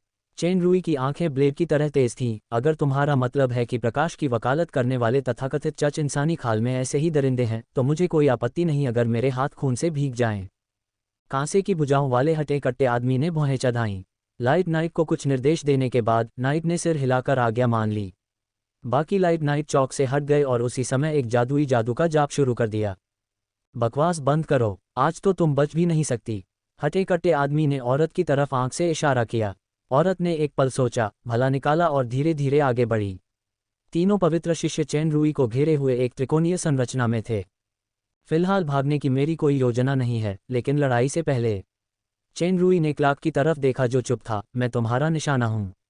इसका इन दोनों बच्चों से कोई लेना देना नहीं है। क्या हमें पहले उन्हें जाने नहीं देना चाहिए? अगर मैंने तुम्हें कम नहीं आंका होता। क्लार्क ने सिर हिलाया और बोलने ही वाला था कि नहीं, ये दोनों लड़के ब्लैक डेथ के अनुयायी हैं और इन्हें मरना ही होगा। मुरेव, क्लार्क ने गुस्से से उस बलवान आदमी को देखा, तुम पागल हो। ये दोनों बच्चे मासूम हैं। शहर में गुमशुदा बच्चों को ढूंढने के लिए चौकियां हैं। उनमें से एक। मैं पागल नहीं हूं, तुम साफ सुथरे नहीं हो। म्यूरेव ने उसे ठंडे स्वर में टोकते हुए कहा, फिल मुख्य बिशप हैं, पूरे लोया साम्राज्य के सर्वोच्च चर्च के नेता। यह मामला सीधे पवित्र प्रकाश पर्वत की प्रतिष्ठा से जुड़ा है। एक बार यह फैल गया तो इसके परिणाम अकल्पनीय होंगे। इसलिए मुख्य बिशप फिल अभी भी ईमानदारी और निस्वार्थता की एक मिसाल हैं, और दुर्भाग्य से उनकी मौत का कारण ब्लैक डेथ अनुयायियों का गुप्त हमला था। इसलिए ये दोनों बच्चे ब्लैक डेथ अनुयायियों के अवशेष हैं और इन्हें बख्शा नहीं जा सकता। क्लार्क की मुट्ठियां कांप उठीं। नहीं, वे निर्दोष पीड़ित हैं जिन्होंने कुछ गलत नहीं किया। तुम ऐसा क्यों करना चाहते हो? क्या तुम चाहते हो कि इन घटिया लोगों की वजह से प्रकाश देवता की महिमा का अपमान हो और वर्षों की कमाई और मेहनत इस घटना के कारण बर्बाद हो जाए? मुरेव ने दोनों डरे हुए लड़कों को तिरस्कार से देखते हुए पूछा, उनका दोष यह है कि वे कमजोर हैं। इस शक्तिशाली दुनिया में उनकी नियति दूसरों के हाथों मारे जाने की है। केवल शक्ति ही सब कुछ है। तो क्या ये पता चला कि प्रकाश परमेश्वर की महिमा शक्ति की लड़ाई है? तुम में तो सबसे बुनियादी गलतियों को भी स्वीकार करने का साहस नहीं है। फिर परोपकार, निष्ठा और मोक्ष के सिद्धांत दुनिया को धोखा देने और मूर्ख बनाने के हथकंडे हैं। चेन रूई हंसा, लेकिन उसकी हंसी क्रोध से भरी थी। शक्ति सब कुछ पर हावी हो जाती है। कमजोरों के जीवन और मृत्यु को अपनी इच्छानुसार नियंत्रित करना, उन निर्दोष लोगों का वध और बलिदान करना जिनमें प्रतिरोध करने की शक्ति नहीं है, क्या यही एक पवित्र शिष्य का विश्वास है? मेरे पास तुम्हारे साथ शब्दों की चालबाजी करने का समय नहीं है, मुरेव ने बेपरवाही से कहा। तो क्या हुआ अगर ऐसा है? ताकतवर कमजोर पर हमला करता है। कमजोर सिर्फ ताकतवर के आगे ही झुक सकता है। मेरे पास जबरदस्त ताकत है, तो स्वाभाविक रूप से मेरी मानसिकता भी ताकतवर ही होगी। क्या मुझे कुछ चींटियां मारने के लिए भी समझाने की जरूरत है? चेन रूई की हंसी धीरे धीरे बंद हो गई। शक्तिशाली मानसिकता, अपनी मर्जी से नरसंहार और जीवन का अपमान। हालांकि तुमने बाहरी तौर पर शक्तिशाली ताकत हासिल कर ली है, लेकिन तुम जीवन और मृत्यु को नियंत्रित करने और दूसरों को नीचा दिखाने की भावना के आदी हो गए हो, जो तुम्हारे सबसे महत्वपूर्ण मूल उद्देश्य को विकृत कर देता है। संक्षेप में, तुम एक कमजोर व्यक्ति के अलावा कुछ नहीं हो जो सत्ता के आगे झुक जाता है। चेन रूई कोई संत नहीं था। वह भी उतना ही निर्णायक, स्वार्थी था और गलतियां करता था। हालांकि उसकी अपनी एक सीमा थी। वह चाहे कितना भी शक्तिशाली क्यों न हो, उसके सिद्धांत कभी नहीं बदलते। आज भी यही स्थिति है और भविष्य में भी यही स्थिति रहेगी। मैं कमजोर हूं, म्यूरेव चिल्लाया तो उसने एक दमघोंटू शक्ति उत्सर्जित की। उसने अपनी शक्ति दिखाने के लिए कांसे की धातु की भुजा को हिलाया। सीटी बजाती हवा के दबाव ने जमीन पर एक भयानक गहरी खाई बना दी, जो जादू की शक्ति से सुरक्षित थी। जब मैं तुम्हारा सिर कुचल दूंगा, तब देखेंगे कि कमजोर कौन है। एक गर्म और बेचैन सांस उभरी। तीनों की आंखें किसी अजीब बल क्षेत्र से विकृत हो गई थीं। इस सांस में मुरेव की दमनकारी शक्ति कमजोर पड़ गई। चेन रूई की उदासीन आंखों में सीधे देखते ही उसे सचमुच एक चुभन-सी हुई। वह खुद को आधा कदम पीछे हटने से नहीं रोक सका। चेन रूई की विचारशील आवाज मानो आत्मा तक पहुंच गई। क्या तुम भूल गए हो कि अपनी वर्तमान शक्ति से पहले क्या तुम भी चींटियों में से एक नहीं थे? वास्तव में तुम अभी भी उनमें से एक हो। तुम, मैं, हर कोई हमेशा से रहे हैं। चाहे हम शक्तिशाली हो या कमज़ोर, एक दिन जब हमारा जीवन समाप्त होगा तो हम ईश्वर के सामने बराबरी के रूप में उपस्थित होंगे, अगर इस दुनिया में कोई ईश्वर है। चेन रुई ने मन ही मन एक और वाक्य जोड़ा, ईश्वर दरअसल मेरे अवचेतन मन में बस एक शक्तिशाली मनुष्य है। बहुत ही वाक्पटु। दूर से एक तीखी स्त्री स्वर सुनाई दिया, दुर्भाग्य से एक ब्लैक डेथ अनुयायी कैसे समझ सकता है कि पवित्र शिष्य वास्तव में कभी नहीं मरेगा। भले ही हमारा जीवन और आत्मा नष्ट हो जाए, हम ईश्वर के राज्य में पुनर्जन्म लेंगे जो अनंत जीवन के समान है। आपकी पंथवादी आत्माएं केवल अंधकार की खाई में गिरेंगी और कभी मुक्त नहीं हो पाएंगी। मैदान में तिरछी रोशनी की लड़ियां इस तरह दिखाई दी मानो पूरे चौक को अनगिनत अलग अलग जगहों में बांट रही हों। रोशनी तेजी से एक साथ इकट्ठा होकर एक लबादा पहने एक महिला की आकृति बन गई। चेन रुई ने थोड़ा भौहें चढ़ाईं। वह मन ही मन सतर्क था, क्योंकि उसे आभास हो गया था कि उसका सक्रिय ग्रीष्मकालीन क्षेत्र उस अजीब शक्ति से कमजोर हो गया है। जाति, मानव, व्यापक शक्ति मूल्यांकन एस जोड़, शारीरिक बनावट एस, ताकत एस, आत्मा एस जोड़, गति एस, विश्लेषण जल विशेषता, जादुई प्रतिभा, अंतरिक्ष शक्ति। चौथा पवित्र शिष्य, कोलिना, तुम देर से आई हो, भाला पकड़े हुए खूबसूरत महिला ने उपहास किया। अभी देर नहीं हुई है अप्रैल, अभी तो शो शुरू हुआ है। लबादा और महिला कोलिना के हाथ में एक सुनहरी छड़ी थी। लेकिन ब्लैक डेथ फॉलोअर ने जो कहा है वह सच है। दोनों लड़के निर्दोष हैं, उन्हें इस युद्धभूमि में नहीं रहना चाहिए। प्रकाश की कई ऊर्ध्वाधर और क्षैतिज किरणें जो गायब हो गई थीं, दोनों लड़कों के सामने अचानक प्रकट हुईं, उन्हें अपने में समेट लिया और बाहर की ओर बढ़ गईं। चून की प्रकाश का प्रकट होना बहुत अचानक था। चेन रुई ने पहले से इसकी कोई चेतावनी नहीं दी थी। जब उसे इसका एहसास हुआ तब तक वह एक कदम पीछे रह चुका था। जैसे ही वह उसे रोकने वाला था, कोलिना की बातें सुनकर उसे राहत मिली। कोलिना की आवाज़ फिर गूंजी, लेकिन मुझे नहीं लगता कि मैं ब्लैक डेथ के किसी अनुयायी पर भरोसा कर सकती हूँ। म्यूरेव ने जो कहा वह सही है, इसलिए क्लार्क को अचानक इसका एहसास हुआ और वह चिल्लाया, रुको कोलिना। चेन रुई की प्रतिक्रिया आधी धड़कन धीमी थी, लेकिन उसकी चाल तेज थी। उसकी आकृति तुरंत लड़कों के चारों ओर खड़ी और क्षैतिज रोशनी के सामने प्रकट हुई। हालांकि बहुत देर हो चुकी थी। रोशनी अचानक आपस में गुंथ गई और उसमें मौजूद दोनों लड़कों से तेज रोशनी निकली। पल भर में वे उड़ती हुई राख में बदल गए और नष्ट हो गए, जिससे उसका प्रयास व्यर्थ हो गया।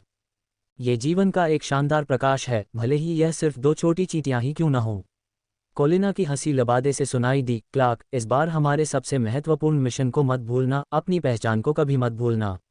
ईश्वर की महिमा के लिए कोई भी बलिदान सार्थक है, यहाँ तक कि हमारी अपनी जान भी। अगर तुम ईश्वर के सामने द्वंद्व युद्ध शुरू करना चाहते हो तो मैं तुम्हें इस ब्लैक डेथ अनुयायी को पवित्र प्रकाश पर्वत पर वापस ले जाने के बाद मुझे चुनौती देने का अवसर दे सकती हूँ। क्लार्क ने दांत पीस लिए। अप्रैल की आंखों का इशारा देखकर अंत में उसने कुछ नहीं कहा। चौक अचानक हिल गया और जमीन पर बड़ी बड़ी दरारें पड़ गईं। उस भयानक शक्ति के प्रभाव में हल्की बजरी गुरुत्वाकर्षण से बाहर तैर रही थी। दरार के बीचों बीच चेन रुई था, जिसकी लाल आंखें क्रोध और हत्या के इरादे से जल रही थीं। अध्याय 684, विश्वास का कवच।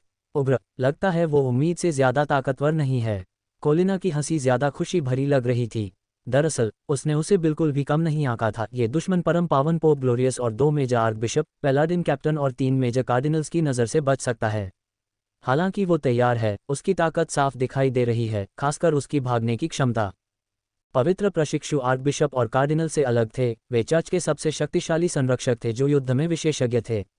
यदि लाइट नाइट निम्न स्तर के योद्धा थे, दिव्यता मंदिर के शूरवीर और न्यायाधिकरण मध्यम स्तर के योद्धा थे, तो पवित्र प्रशिक्षु एक उच्च स्तर का योद्धा था। चाहे युद्ध शक्ति हो या युद्ध का अनुभव, वे सर्वोच्च स्तर के थे। उनमें से प्रत्येक की अपनी प्रतिभा थी। केवल पैलाडिन कैप्टन पारसाली और मुख्य न्यायाधीश सीस जैसे शीर्ष व्यक्ति ही उनकी बराबरी कर सकते थे। 4 पवित्र शिष्यों के साथ कोलिना को इस चालाक दुश्मन को मारने या पकड़ने का पूरा भरोसा था। उसे बस दूसरे पक्ष को क्रोधित करना था।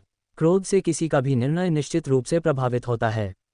इसके अलावा उसकी क्षेत्रीय शक्ति अब लगभग समाप्त होने ही वाली थी। दुश्मन को इसका पता न चले, इसके लिए उसने जानबूझकर 2 लड़कों को मार डाला ताकि उसका ध्यान भटक जाए। अब जब उसने पूरे क्षेत्र का निर्माण पूरा कर लिया था और चौक में संलग्न जादू भी सक्रिय हो गया था, तो दुश्मन के भागने के लिए विशेष प्रतिभा के सक्रिय होने की कोई चिंता नहीं होनी चाहिए थी। यह एक सफल रणनीति थी। जहां तक उन 2 छोटे लड़कों की बात है, जैसा कि मुरेव ने कहा, वे तो बस 2 चींटियां थीं। परमेश्वर की महिमा के लिए बलिदान देना एक बड़ा सम्मान था। तभी अचानक कोलिना के मन में एक बेहद खतरनाक पूर्वाभास उभरा। उसी समय मुरेव की आवाज़ सुनाई दी, कोलिना सावधान। कोलिना पहले से ही बचाव के लिए तैयार थी। खतरे का आभास होते ही उसकी प्रतिक्रिया बेहद तेज हो गई। उसके चारों ओर अनगिनत एक दूसरे पर चढ़े हुए दर्पण तुरंत प्रकट हो गए और वह कई दर्पणों के अपवर्तन से विकृत होती हुई प्रतीत हुई। पलक झपकते ही एक आकृति उसके सामने प्रकट हुई और कोलिना के सामने लगे दर्पण में एक भयानक विस्फोट हुआ। एक झटके के बाद दर्पण स्थिर हो गया और उसके आसपास कुछ भी असामान्य नहीं था, लेकिन दूरी पर एक विशाल स्तंभ फट गया। इस तरह की दर्पण सतह में विचलित करने की अद्भुत अंतरिक्ष शक्ति थी। ये वास्तव में क्षेत्र के भीतर कहीं भी हमलों को स्थानांतरित कर सकती थी। आकृति का आक्रमण अभी भी नहीं रुका, बल्कि ये और भी तीव्र हो गया। चौक के पास कई जगहों पर भयानक शक्तियों द्वारा विनाश के निशान थे। अगर यह किसी बंद जादू से सुरक्षित न होता तो संभव था कि प्रकाश कक्ष का पूरा भवन परिसर ही ढह जाता। ये बेकार है, यह एक अंतरिक्ष अवरोध है, आप इसे तोड़ नहीं सकते। जैसे ही उसने ये कहा, सबसे भीतरी दर्पण पर एक दरार दिखाई दी। कोलिना के चेहरे के भाव एकदम बदल गए। इसके तुरंत बाद कई शीशों पर एक साथ बड़ी बड़ी दरारें पड़ गईं, मानो ये संक्रामक हो। जब दरारें अंदर से सबसे बाहरी परत तक फैल गईं, तो कोलिना समेत सारे शीशे चकनाचूर हो गए। कोलिना की करुण चीख दूर से आई। इस तरह की अंतरिक्ष प्रतिभा वाकई अप्रत्याशित थी, लेकिन चीख से अंदाजा लगाया जा सकता है कि अंतरिक्ष शक्ति द्वारा स्थानांतरित किए गए असली शरीर को भी गंभीर क्षति पहुंची थी। चेनरुई कोलिना का पीछा करने ही वाला था, लेकिन अचानक रुक गया और पीछे की ओर उड़ गया। जमीन अचानक एक भयानक विनाशकारी शक्ति के साथ ढह गई। इसी समय एक सीटी जैसी हवा चली और एक बड़ी कांसे की धातु की भुजा उस जगह पर प्रकट हुई जहां चेनरुई अभी था। चेनरुई का कोलिना पर हमला पल भर में पूरा हो गया। मुरेव के पास बस उसे याद दिलाने का समय था। अब स्वाभाविक रूप से वह चुपचाप बैठकर उसे अपने साथी का पीछा करते हुए नहीं देख सकता था। इससे पहले कि मुरेव हमला जारी रखता, हवा में संतुलन खो बैठी उस आकृति से अचानक एक तेज ची हवा में फूट पड़ी। ये तेज ची बेहद तेज थी। इतनी दूरी पर भी ब्लेड जैसी तीक्ष्णता महसूस हो रही थी। म्यूरेव की तांबे जैसी भुजा उसके सामने रुक गई। चारों तरफ चिंगारियां फैल गईं, लेकिन उसके बाएं गाल पर गाल की हड्डी के किनारे खून का एक हल्का सा धब्बा था। म्यूरेव की पुतलियां सिकुड़ गईं। अब वह अपने प्रतिद्वंद्वी को कम आंकने की हिम्मत नहीं कर पा रहा था। उसकी शारीरिक सुरक्षा 12 पवित्र शिष्यों में सबसे मजबूत थी। सामान्य संत पावरहाउस के हमले और यहाँ तक कि हथियार भी उसे जरा भी नुकसान नहीं पहुंचा पा रहे थे, और इस दुश्मन ने लंबी दूरी के हमले से उसे लहूलुहान कर दिया। चेनरुई के जमीन पर उतरने से पहले उसे लगा जैसे आसपास की हवा अचानक तपने लगी हो, मानो वह किसी ज्वालामुखी गुफा में हो। सिर पर हुक लगे एक भयंकर अग्नि सांप ने उसकी पीठ के उस अंधे हिस्से पर तेजी से वार किया। चेनरुई ने अभी अभी मुरेव पर वार किया था, इसलिए उसने अभी तक अपनी गति वापस नहीं पाई थी। प्रतिद्वंद्वी की नज़र को काफ़ी भयावह कहा जा सकता है, क्योंकि उसने इस समय इस कोण से हमला किया था। एक पल में अग्नि सर्प चेनरुई के शरीर में घुस गया, लेकिन केवल एक प्रेत ही घुसा था। चेनरुई का असली शरीर तुरंत जमीन पर गिर गया और अग्नि सर्प फिर से उसके पीछे पड़ गया। उसके आक्रमण के कोण और चालें बहुत ही चालाक थीं। अप्रैल का महीना था। उसके हाथ में भाला एक असली सांप जैसा था जो वास्तव में स्वतंत्र रूप से मुड़ सकता था, जिससे हमला और भी अजीब और अप्रत्याशित हो गया। इसके अलावा उसमें शक्तिशाली ज्वाला शक्ति भी थी। हालांकि उसने पिछले वार से बचने के लिए टेलीपोर्टेशन का इस्तेमाल किया था, लेकिन चेनरुई की पीठ पर कपड़ों में अभी भी एक काला छेद था। अप्रैल और कोलिना में हमेशा मतभेद रहते थे, लेकिन चून की दुश्मन अब मौजूद था, इसलिए स्वाभाविक रूप से ब्लैक डेथ फॉलोअर से निपटना पहली प्राथमिकता थी। उसने अपनी पूरी शक्ति झोंक दी। चेनरुई ने कई तेज हमलों को टाल दिया। उसने हाथ में तलवार लेकर पानी की लहरें खींची। अप्रैल के भाले की लपटें अचानक धीमी पड़ गईं और उसका आकार लगातार कम होता गया। स्वूश स्वूश स्वूश, कई हवा चीरने वाली आवाजें आईं और चेनरुई को रोक दिया, जो अप्रैल का पीछा कर रहा था। चेनरुई की नॉर्थ सी तलवार ने रहस्यमयी जल आकृति का एक घेरा बना दिया और सभी उड़ते हुए प्रक्षेप्य तलवार से चिपक गए। वे असल में भिनभिनाते हुए पोकर कार्ड थे। चेनरुई ने हल्की सी भौहें सिकोड़ीं। जैसे ही उसकी कलाई फड़की, पोकर के पत्ते उड़ गए। बाहर फेंकते ही पत्ते फट गए। सौभाग्य से चेनरुई की आकृति तुरंत दूर से प्रकट हो गई। उसने हमला नहीं किया, बस सामने क्लार्क को भावशून्य दृष्टि से देखता रहा। अप्रैल और म्यूरेव भी अभी अभी हुए हमलों से उभरे थे। उन्होंने जल्दबाजी में हमला करने की हिम्मत नहीं की और सावधानी से त्रिकोण घेरा बनाए रखा। दूर से कोलिना की हिम्मत नहीं हुई कि वह पास आए। उसका लबादा पहले से ही फटा हुआ था, उसकी निगाहें डरी हुई और नाराज थीं, और उसके गोरे चेहरे पर खून के कई धब्बे थे। ये सब अंतरिक्ष दर्पण के टूटने की वजह से थे। शुरू में उसे लगा कि उसने दुश्मन का ठीक ठीक अंदाजा लगा लिया है, लेकिन असल में उसने उसे कम करके आंका था। अगर उसकी अनोखी अंतरिक्ष प्रतिभा न होती तो वह अब एक लाश होती। कुछ ही समय में, चाहे वह कोलिना हो, मुरेव हो या अप्रैल, सभी को चेन रुई के हाथों हार का सामना करना पड़ा।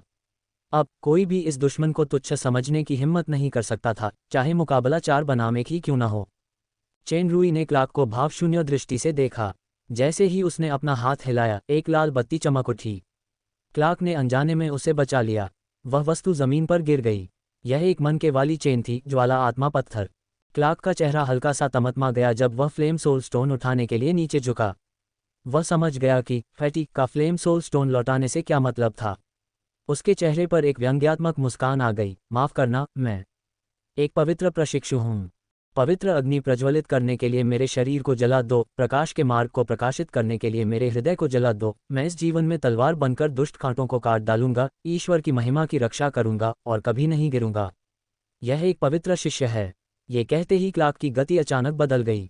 उसकी आंखों से बिना किसी हिचकिचाहट के एक अतुलनीय प्रकाश फूट पड़ा।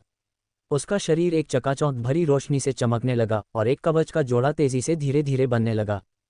क्लार्क ही नहीं, बल्कि बाकी 3 पवित्र शिष्यों में भी वही बदलाव आने लगे। उनकी शक्ति भी बढ़ गई। जब चकाचौंध भरी रोशनी धीरे धीरे फीकी पड़ गई तो उन चारों के शरीर पर एक अनोखा कवच प्रकट हुआ, पवित्र शिष्य का विश्वास का कवच। क्लार्क का हल्का हरा रंग का आधा शरीर कवच था जिसमें प्राचीन और साधारण डिजाइन थे, जिससे एक जबरदस्त हत्या का आभास होता था। उसके सामान्य दिनों में भी उसमें जरा भी लापरवाही नहीं थी। न सिर्फ कवच, बल्कि उसके हाथ में मौजूद जादुई ताश के पत्ते भी चमकदार सुनहरे किनारों से मढ़े हुए थे। उसका व्यापक शक्ति मूल्यांकन S से S जोड़ हो गया और गति स्तंभ S जोड़ तक बढ़ गया। बाकी विशेषता डेटा में ज्यादा बदलाव नहीं आया। म्यूरेव का कवच तांबे के रंग का था और उसका आवरण ज्यादा बड़ा नहीं था। मुख्यतः उसके महत्वपूर्ण अंग ही कवच थे। सबसे ज्यादा ध्यान खींचने वाला उसका विशाल धातु का हाथ था जो कांसे से बदलकर चमकीले सुनहरे रंग का हो गया था, जिससे वह और भी भयानक लग रहा था। उसकी कुल शक्ति अभी भी S जोड़ थी, लेकिन उसका शरीर और ताकत S जोड़ तक बढ़ गई थी।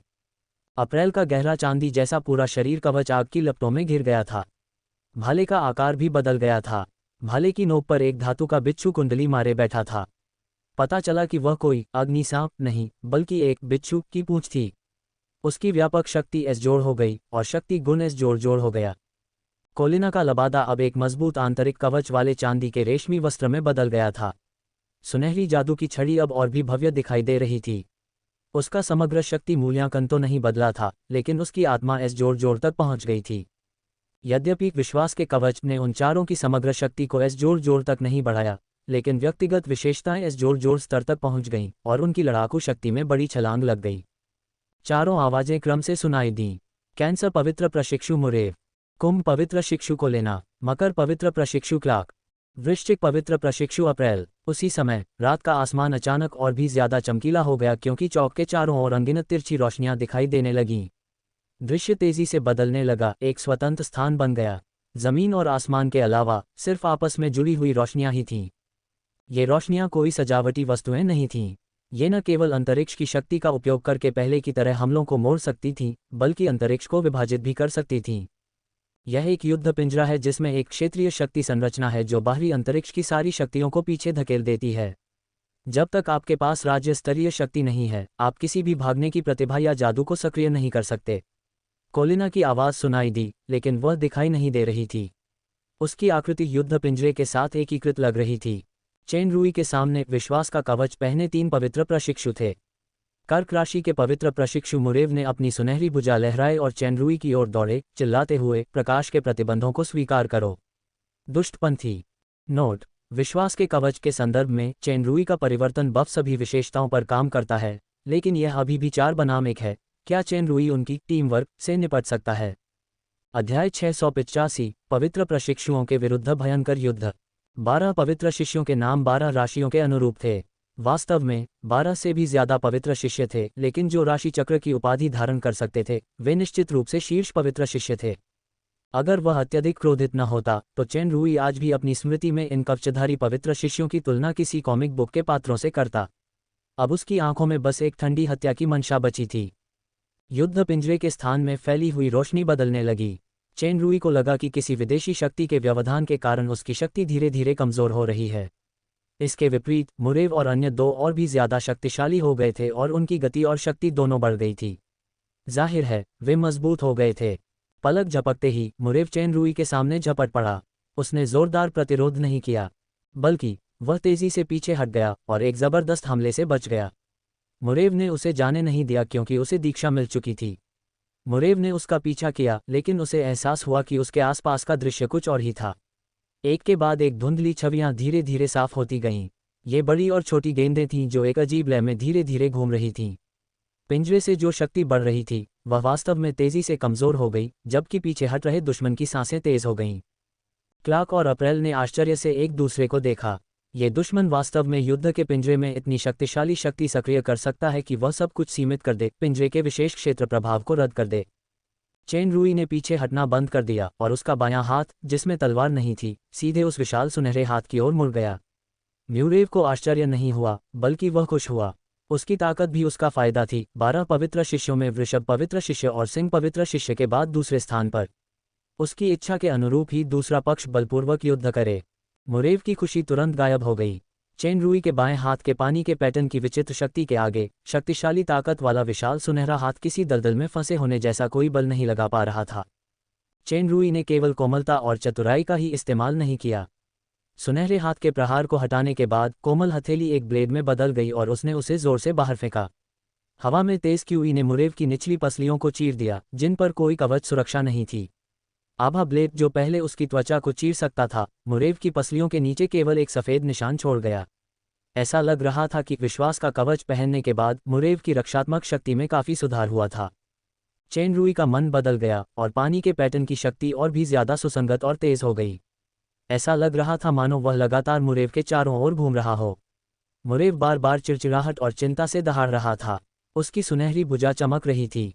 अनगिनत तेज धमाकों के बाद चेन रूई का शरीर पीछे की ओर उड़ गया और कुछ मीटर पीछे हट गया, इससे पहले कि वह मजबूती से खड़ा हो पाता। उसके मुंह के कोनों पर खून के हल्के निशान थे। मुरेव अपनी दाहिनी पसलियों पर कई जख्मों के साथ, जिनमें से खून बह रहा था, स्तब्ध खड़ा था। उसका शरीर हल्का हल्का कांप रहा था, मानो उसे बहुत दर्द हो रहा हो।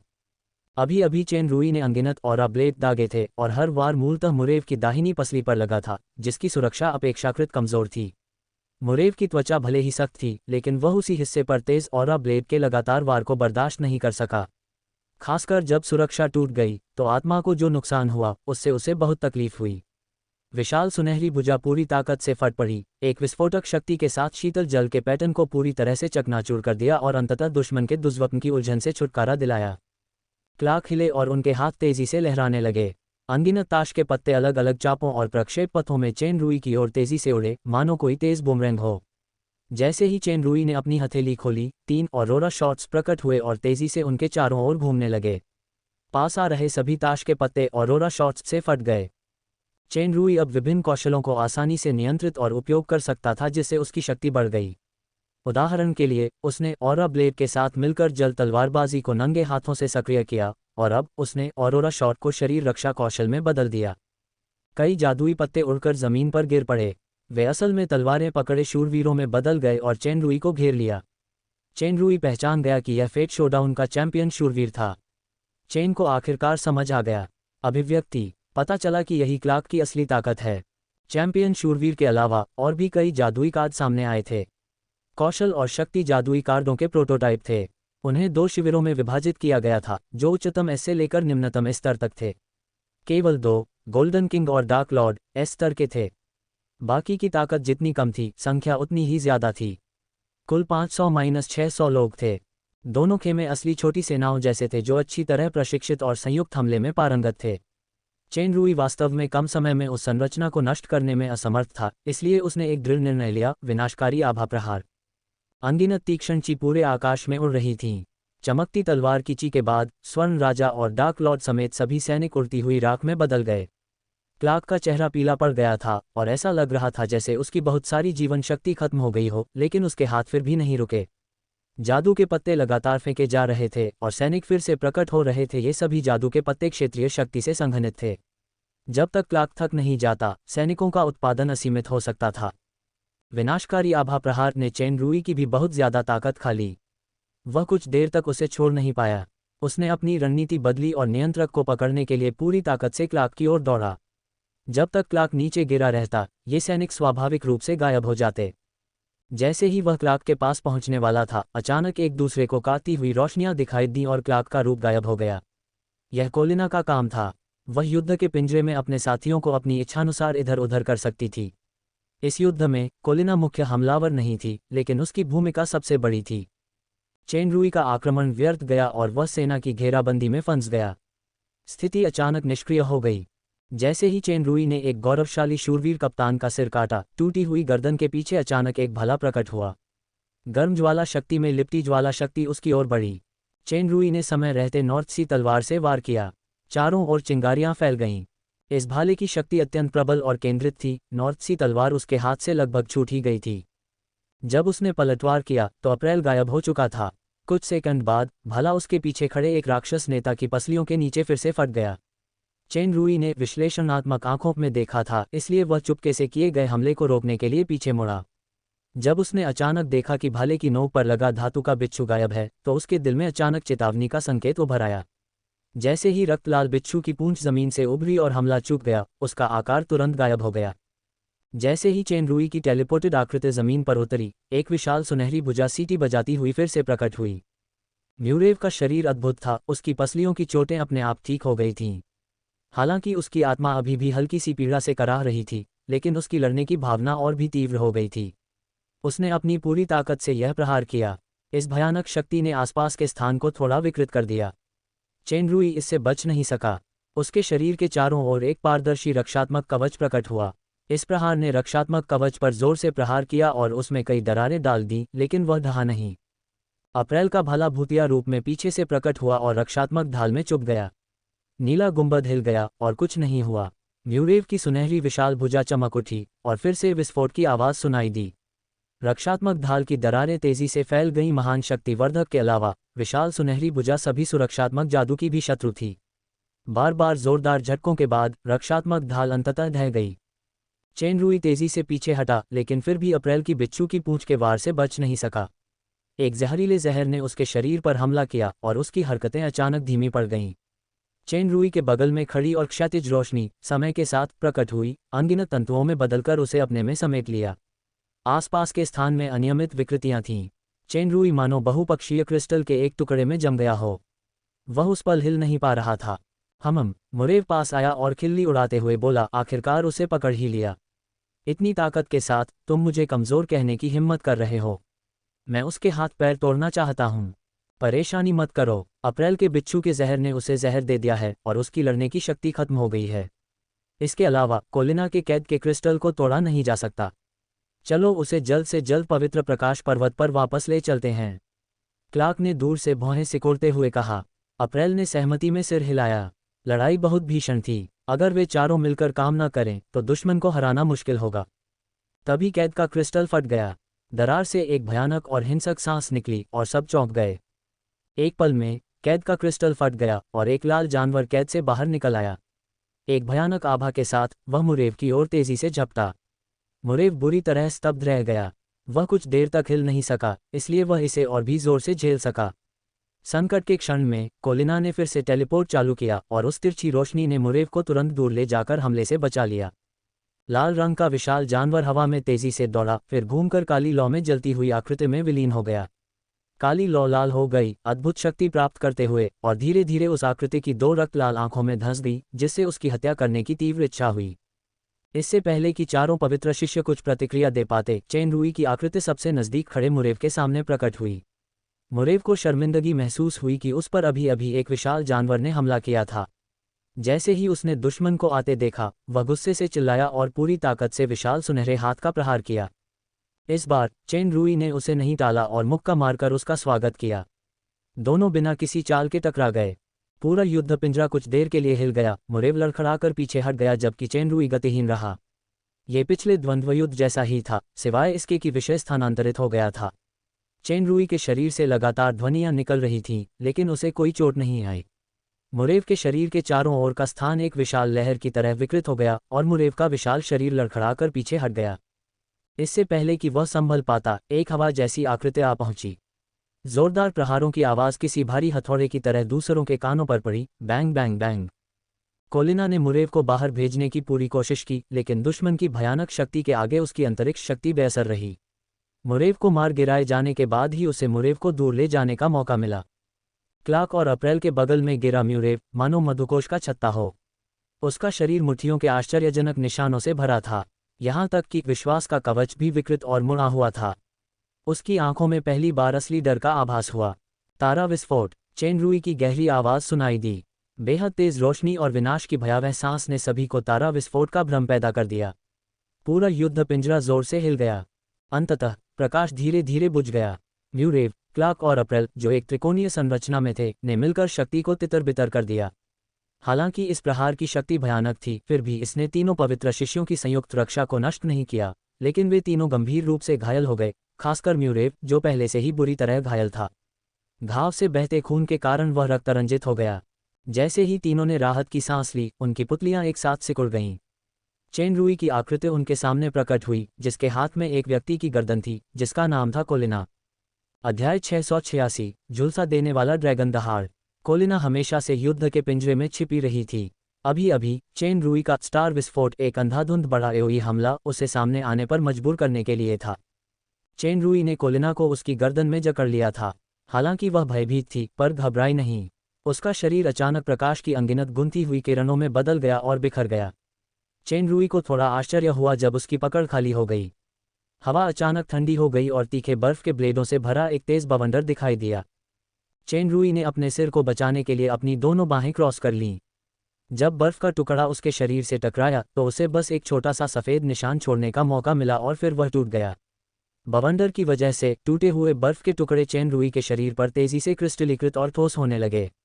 पलक झपकते ही वह एक बर्फ की मूर्ति में बदल गया। बर्फीले बवंडर की ताकत धीरे धीरे तेज सांसों में कमज़ोर होती गई और ऐसा लगा जैसे वह धीरे धीरे कमज़ोर पड़ने लगा है। कोलिना जानती थी कि वह अपने प्रतिद्वंद्वी को ज़्यादा देर तक कैद नहीं रख सकती और उसकी तीखी आवाज़ गूंजी, जल्दी करो, पूरी ताकत से हमला करो और उसे मार डालो।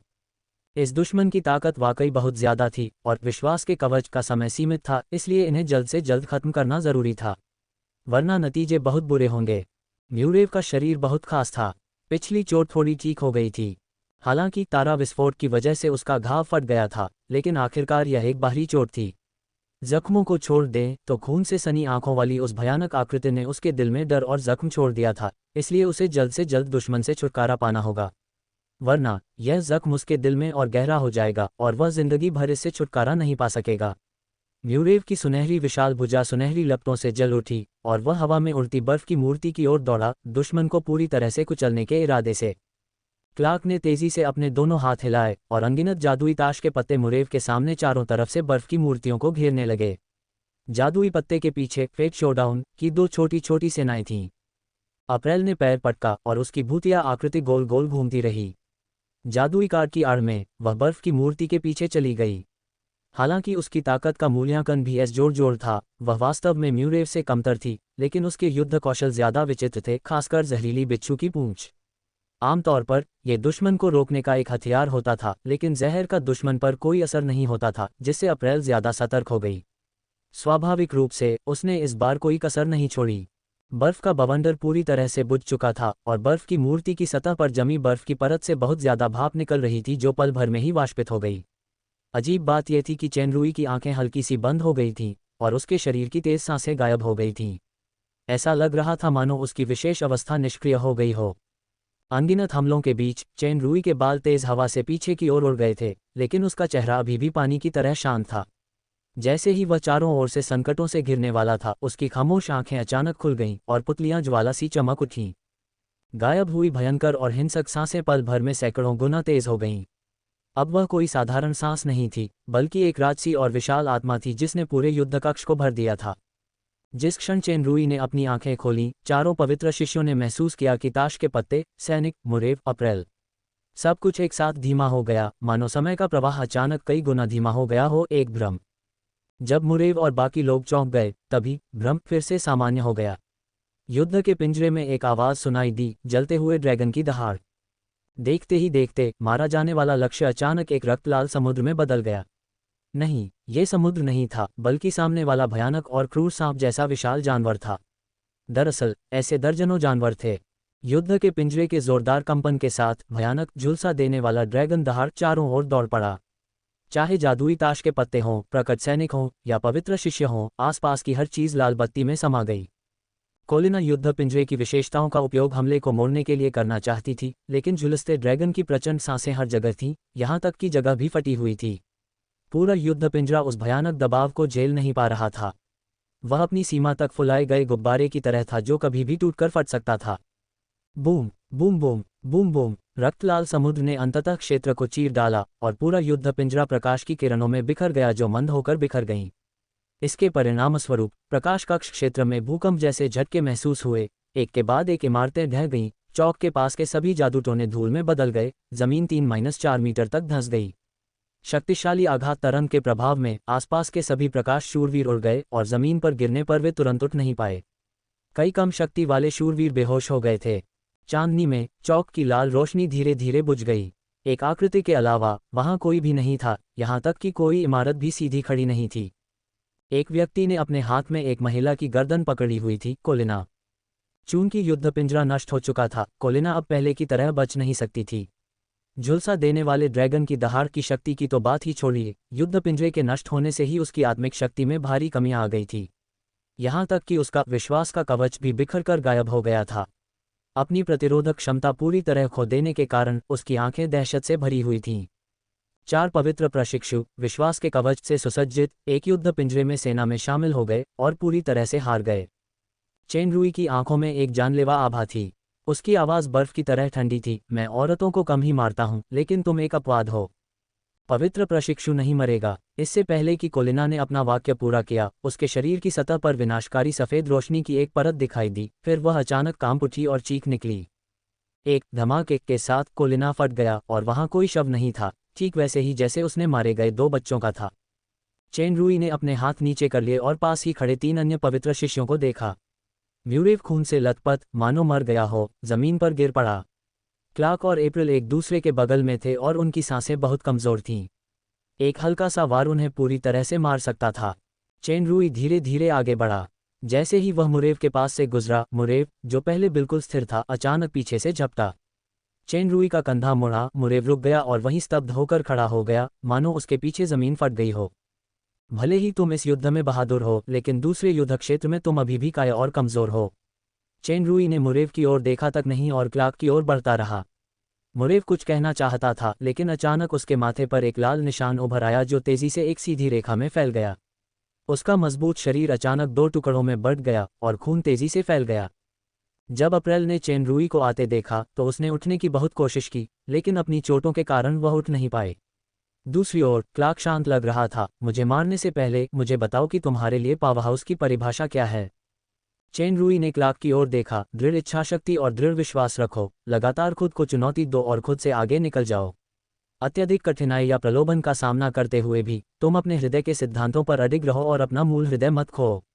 सत्ता प्राप्त करने और एक पवित्र शिष्य बनने से पहले तुम्हारा मूल उद्देश्य क्या था कि तुम सत्ता का उपयोग करके कमजोरों का वध करो और उनके जीवन मरण को मनमाने ढंग से नियंत्रित करो। ये चेन रुई का निजी अनुभव था। उस समय परिष्कृत मन के भ्रम में वह लगभग पूरी तरह से खोया हुआ था। क्लार्क कुछ देर चुप रहा और फिर कड़वाहट से मुस्कुराया। तुम सही कह रहे हो। किसी और युद्ध के मैदान में मुरेव बस एक कमज़ोर आदमी है और मैं भी। भविष्य में पुनर्जन्म लेकर मुझे उम्मीद है कि मैं एक असली ताकतवर बन पाऊंगा। तुम मुझे अभी मार सकते हो।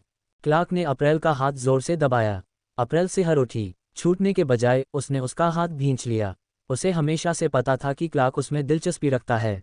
अभी युद्ध के पिंजरे में अगर क्लार्क उसके सामने बेतहाशा खड़ा न होता तो झुलसते ड्रैगन ने उसे खत्म कर दिया होता।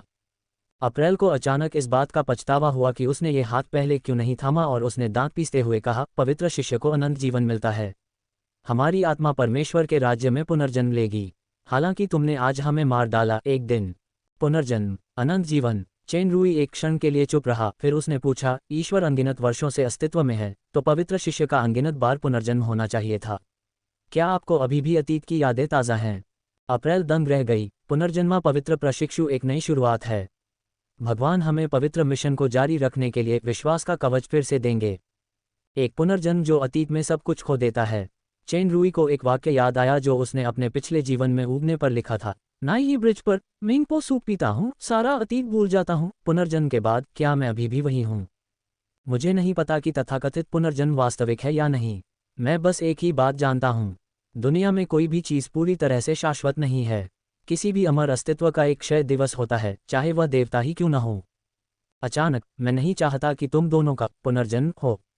यही कीमत समझो। चेन रूई ने हाथ हिलाया तो क्लार्क की कलाई पर बंधी ज्वाला आत्मा पत्थर की मनके वाली चेन उड़कर उसकी हथेली में आ गिरी। उसने दोनों हाथों को पकड़े हुए देखा। मुझे लगता है अब तुम्हें इसकी जरूरत नहीं है। चेन रूई को जाते देख क्लार्क ने अप्रैल का हाथ कसकर पकड़ लिया। उसने दांत पीसते हुए कहा, सर, इस्योरुल के पास एक दिव्य आंख है जो आपके असली शरीर को किसी भी माध्यम, जैसे ताज़ा खून, के जरिए देख सकती है। चेन रूई रुक गया और वह चौंक गया। आखिरकार उसे समझ आया कि सांस रोकने और छलावरण की तकनीकों का इस्तेमाल करने के बाद भी वह पवित्र शिष्यों को क्यों मिल गया। पता चला कि इस्योरुल ने उस खून पर एक गुप्त तकनीक का इस्तेमाल किया था जो मैंने अपनी पिछली चोट से स्ट्रोई समिट स्टेज पर छोड़ा था। तो क्या मैं हर समय दूसरे पक्ष की निगरानी में नहीं रहता? दिव्य नेत्र आपकी शक्ति सीमा में सीधे आपके निशान को भांप सकता है। एक बार जब ये सीमा पार कर जाए तो दिव्य जासूसी सक्रिय होनी चाहिए। इस बार दिव्य जासूसी का उपयोग आपका पता लगाने के लिए किया जाता है। हर बार जब दिव्य जासूसी सक्रिय होती है तो यह मध्यम वस्तु का खो देती है। 3 बार ऐसा करने के बाद मध्यम वस्तु गायब हो जाएगी। चेन रूई की आंखें चमक उठीं। पवित्र प्रकाश पर्वत बहुत दूर है। पवित्र प्रशिक्षु को अंतिम समय में बुलाया गया था और इस बार वह पास के साम्राज्य से आया था, इसलिए केवल 4 ही आए। ये क्लियर मिरर सिटी के टेलीपोर्टेशन पॉइंट के कारण भी है। अगर मैं लगातार अपनी पहचान, रूप और स्थान बदलता रहूं, खासकर अगर मैं दूरस्थ स्थानों पर जाऊं, तो भले ही प्रतिद्वंद्वी को मेरा ठिकाना पता हो और वह दौड़कर आए, ये व्यर्थ होने की संभावना है। जब तक वह 3 बार उपयोग करता है, मैं दुश्मन की ट्रैकिंग से पूरी तरह छुटकारा पा सकता हूं। सर इस्योरुल, सर राफेल के अधीन एक 4 पंखों वाला देवदूत हैं। वे पवित्र शिष्य से कहीं श्रेष्ठ हैं। चेन रूई ने सिर हिलाया और धीरे धीरे रात में गायब हो गया। अध्याय 687 हैच्ड। पवित्र प्रकाश पर्वत पर पवित्र आशीर्वाद हॉल। कूड़े का ढेर। इस्योरुल ने ठंडे स्वर में कहा, पहली बार 4 में से 2 पवित्र शिष्य गंभीर रूप से घायल हो गए और 2 मर गए। दूसरी बार 8 पवित्र शिष्यों को बेवकूफ बनाया गया। आखिर में उन्होंने दुश्मन को छुआ तक नहीं। पवित्र महिला यूडोरा और आर्क बिशप पुस्मीर ने सिर झुका लिया और कुछ नहीं कहा। क्लियर मिरर सिटी की लड़ाई में कर्क राशि के पवित्र प्रशिक्षु मुरेव और कुंभ राशि के पवित्र प्रशिक्षु कोलिना की मृत्यु हो गई। मकर राशि के पवित्र प्रशिक्षु क्लार्क और वृश्चिक राशि के पवित्र प्रशिक्षु अप्रैल गंभीर रूप से घायल हो गए। मुख्य बिशप फिल की मृत्यु की खबर ने पूरे लोया साम्राज्य के चर्च को अराजकता में डुबो दिया। पवित्र प्रकाश पर्वत को वास्तव में उस रहस्यमय शत्रु की शक्ति का पुनर्मूल्यांकन करना पड़ा। वेंटिस ने शेष 8 पवित्र प्रशिक्षुओं को तुरंत क्लियर मिरर सिटी क्षेत्र में बुला लिया और उन्होंने पवित्र प्रकाश पर्वत के अधिकार का उपयोग करके कई साम्राज्यों के टेलीपोर्टेशन पोर्टल का उपयोग किया। वे किसी भी समय दुश्मन के स्थान पर पहुंचने के लिए टेलीपोर्टेशन का उपयोग करने के लिए तैयार थे। 8 महान पवित्र प्रशिक्षुओं को अंततः इस्योरुल की दिव्य जासूसी के माध्यम से गुप्त सूचना मिली और उन्होंने लोया साम्राज्य के पाला शहर में घात लगाकर हमला किया, लेकिन दुश्मन रहस्यमय तरीके से गायब हो गया। चर्च ने पूरी ताकत से पूरे शहर को सील कर दिया। उन्होंने अंदर बाहर खोजबीन की, लेकिन कुछ नहीं मिला। सर यवेसरुल, कृपया अपना गुस्सा शांत करें। पोप वेंटिस बोले, हालांकि दुश्मन चालाक है, लेकिन उसका सामान्य ठिकाना पूर्व में है। वह ज्यादा दूर नहीं जा सकता। सर, कृपया उसका पता लगाने के लिए दिव्य जासूसी सक्रिय करें। इस्योरुल ने अपना हाथ उल्टा और खून का मोती फिर से प्रकट हो गया। मूल गहरा लाल रंग अब हल्का लाल हो गया है और यह बेहद पतला लग रहा था, मानो कभी भी गायब हो सकता है। दिव्य जासूसी केवल आखिरी बार ही सक्रिय हो सकती है और इसे आसानी से बर्बाद नहीं किया जाना चाहिए। स्नोडाल ट्री शायद अभी भी इस आदमी के हाथ में है। लगता है मुझे खुद ही कोई कदम उठाना होगा। वेंटिस ने कहा, सर के एक्शन लेने से इस दुश्मन को आसानी से हरा दिया जाएगा। मैं सर की सफलता की पहले से ही कामना करता हूँ। बिल्कुल, इस्योरुल ने गर्व से कहा, मुझे उस कलाकृति की शक्ति को एकीकृत करने के लिए अभी कुछ समय चाहिए जो सर राफेल ने मुझे उस समय दी थी। आप पहले लोया साम्राज्य की पूरी सीमा पर नियंत्रण करने का आदेश दें और पवित्र शिष्य अस्थायी रूप से पाला शहर में रहेंगे, बीच में मत आना। जब मैं विलय पूरा कर लूंगा और पूर्वी क्षेत्र में पहुंच जाऊंगा तो मैं दिव्य नेत्र दिव्य जासूसी का उपयोग करके उसे भांप लूंगा। चाहे वह व्यक्ति कितना भी चालाक क्यों न हो, वह मुझसे बच नहीं सकता। चर्च के लोगों को उम्मीद नहीं थी कि चेन रूई इस समय लोया साम्राज्य में बेचैनी से नहीं होगा। वह टेलीपोर्टेशन एरे के जरिए स्टारलाइट साम्राज्य की सीमा पर आ गया था। उसने पहले क्लियर मिरर सिटी के टेलीपोर्ट पॉइंट का इस्तेमाल स्टारलाइट साम्राज्य के वीनस सिटी पहुंचने के लिए किया, फिर क्लियर मिरर सिटी लौटने से पहले वीनस सिटी में स्टार पॉइंट सेट किया। वह पाला सिटी पहुंचने के लिए चारों तरफ घूमा। पवित्र शिष्य सचमुच मूर्ख बन गए। जब उन्होंने चेनरुई को घेरने के लिए अपनी सेनाएं केंद्रित की तो वह स्टार गेट के साथ स्टारलाइट साम्राज्य लौट आया, अपना रूप बदला और वीनस सिटी में चर्च के गेट के चारों ओर खुलेआम घूमने लगा। किसी ने उस पर ध्यान नहीं दिया। चेनरुई को ठीक से पता नहीं था कि इस्योरुल ने दिव्य जासूसी का कितनी बार इस्तेमाल किया था, लेकिन इस घेराबंदी को देखते हुए इसका इस्तेमाल कम से कम एक बार तो हुआ ही था। अगर इसे दोबारा इस्तेमाल किया जाता तो दिव्य जासूसी की मध्यम वस्तु समाप्त हो सकती थी, अन्यथा वह 1 महीना और देरी करके सीधे दानव लोक लौट सकता था। चेनरुई को विश्वास नहीं था कि इस्योरुल में दानव लोक तक उसका पीछा करने की क्षमता है। अगर वह अभी भी दिव्य जासूसी का इस्तेमाल कर पाता या लेवल स्पेस में कुछ भी देख पाता तो भी वह बस उसे घूर ही सकता था। चेनरुई स्टारलाइट साम्राज्य के दक्षिण में स्थित ब्लू स्टार सिटी जा रहा था। चर्च के लोगों के साथ देरी की रणनीति अपनाने के अलावा इस यात्रा का एक और उद्देश्य था, ब्लू स्टार सिटी के बंदरगाह से निकलकर बर्फीले सागर क्षेत्र से होते हुए Z1 सागर में स्थित एल्फ जनजाति के ठिकाने तक पहुंचना। दानव लोक में लौटने से पहले उसे एल्फ जनजाति के ग्रैंड मास्टर फिनोया से मिलने की जरूरत थी। क्लियर मिरर सिटी की पहली लड़ाई में चेनरुई को मुख्य बिशप फिल से अप्रत्याशित रूप से ढेर सारी अग्नि ऊर्जा प्राप्त हुई। पादरी क्लाइडर ने न केवल उच्च गुणवत्ता वाले अग्नि तत्व क्रिस्टलों को रिश्वत दी, बल्कि फिल, जो अग्नि तत्व प्रशिक्षण में निपुण था, के पास भी ढेर सारे अग्नि तत्व क्रिस्टल थे। इनमें अग्नि तत्व जेड और लाल ओब्सीडियन शामिल थे, जिनकी गुणवत्ता ज्वाला आत्मा पत्थर से कम नहीं थी।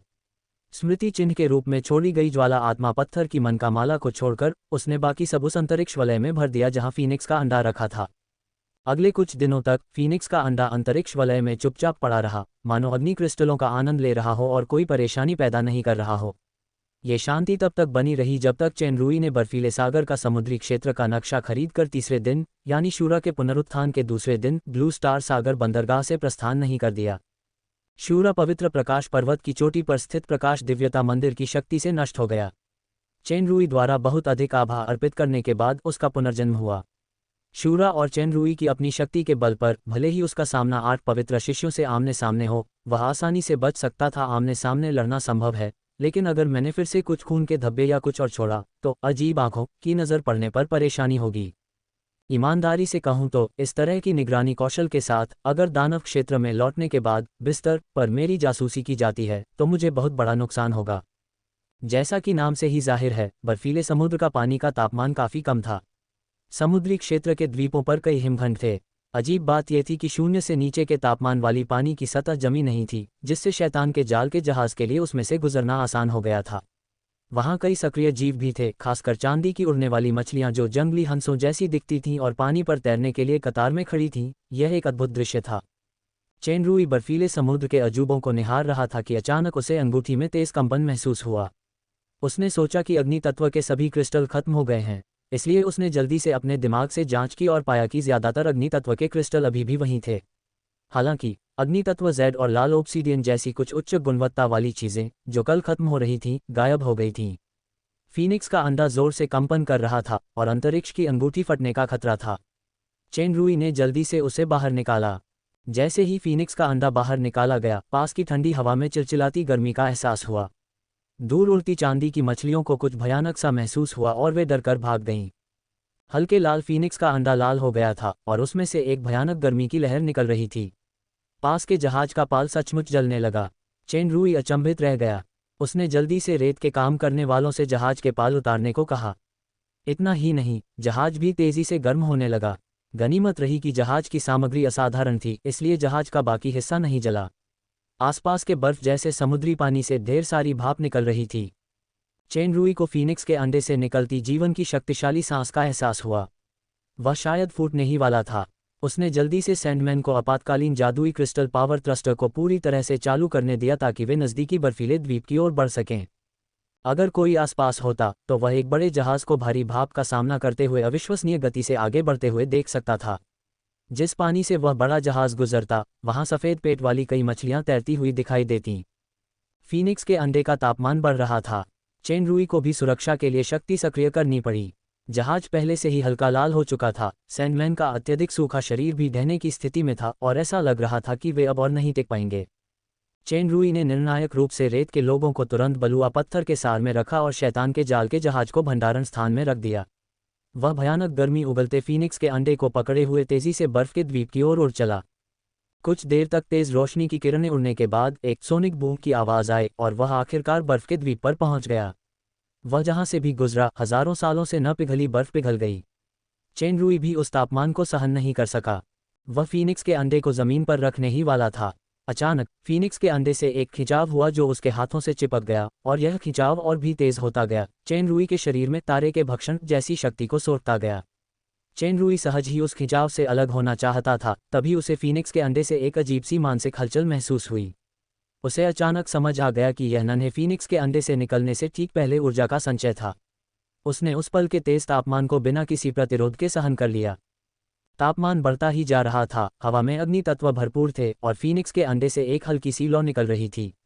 लपटें टिमटिमाती और धीमी होती जा रही थीं। ये सामान्य लग रही थी, लेकिन वास्तव में इसमें बेहद भयानक गर्मी थी। चेनरुई की त्वचा अब इसे बर्दाश्त नहीं कर पा रही थी और उसमें लालिमा और छाले पड़ने लगे थे। उसके बालों से भी एक अप्रिय जली हुई गंध आ रही थी। अगर ये जादू विरोधी और आत्मचिकित्सा करने वाला शरीर न होता तो वह इतनी नज़दीकी से कोकीन बन जाता। जब चेनरुई का मन चला तो उसके शरीर पर एक काली ज्वाला जल रही थी। ये निर्वाण की अग्नि थी। जैसे ही निर्वाण की अग्नि प्रकट हुई, जला हुआ हिस्सा धीरे धीरे ठीक हो गया और फीनिक्स के अंडे की लौ झुलसने लगी और वह निर्वाण की अग्नि के साथ एक हो गया। इससे चेनरुई को उससे जुड़ाव का एहसास हुआ और वह धीरे धीरे उस उच्च तापमान के अनुकूल हो गया। फीनिक्स के अंडे से डिंग डिंग की आवाज़ आई। अंदर से कुछ चोंच मारने जैसा लगा और आखिरकार एक दरार दिखाई दी। एक छोटे से नुकीले मुंह के प्रयास से दरार और बड़ी होती गई और अंडे का खोल चोंच मारकर खोला गया। एक स्पष्ट फीनिक्स की चहचहाहट सुनाई दी। चेनरुई ने पल भर में आग का एक समंदर देखा, मानो कोई विशाल अग्नि फीनिक्स आकाश में उठ रहा हो। दसियों किलोमीटर के दायरे में बर्फ और हिम तुरंत पिघलकर पानी में बदल गए, फिर तेजी से वाष्पित हो गए। फीनिक्स का भ्रम और लपटें धीरे धीरे कम हो गईं और तापमान धीरे धीरे सामान्य हो गया। चेनरुई की हथेली में एक छोटा लाल पक्षी दिखाई दिया। ये नन्हा पक्षी लगभग एक नवजात चूजे के आकार का था और उसके रोएदार लाल पंख थे। ये बहुत प्यारा लग रहा था, लेकिन ये किसी भी तरह से फीनिक्स जैसा नहीं लग रहा था। नन्ही चिड़िया की बंद आंखें धीरे धीरे खुल गईं। ऐसा लग रहा था कि वे अभी भी बाहरी रोशनी के अनुकूल नहीं थीं। कोई देख सकता था कि उसकी पुतलियां हल्की सुनहरी थीं और अंडे के छिलके का बलगम धीरे धीरे चेनरुई के हाथों में उसकी हथेली से उसके शरीर तक पहुंच गया। जलने के निशान और त्वचा पलक झपकते ही ठीक हो गई।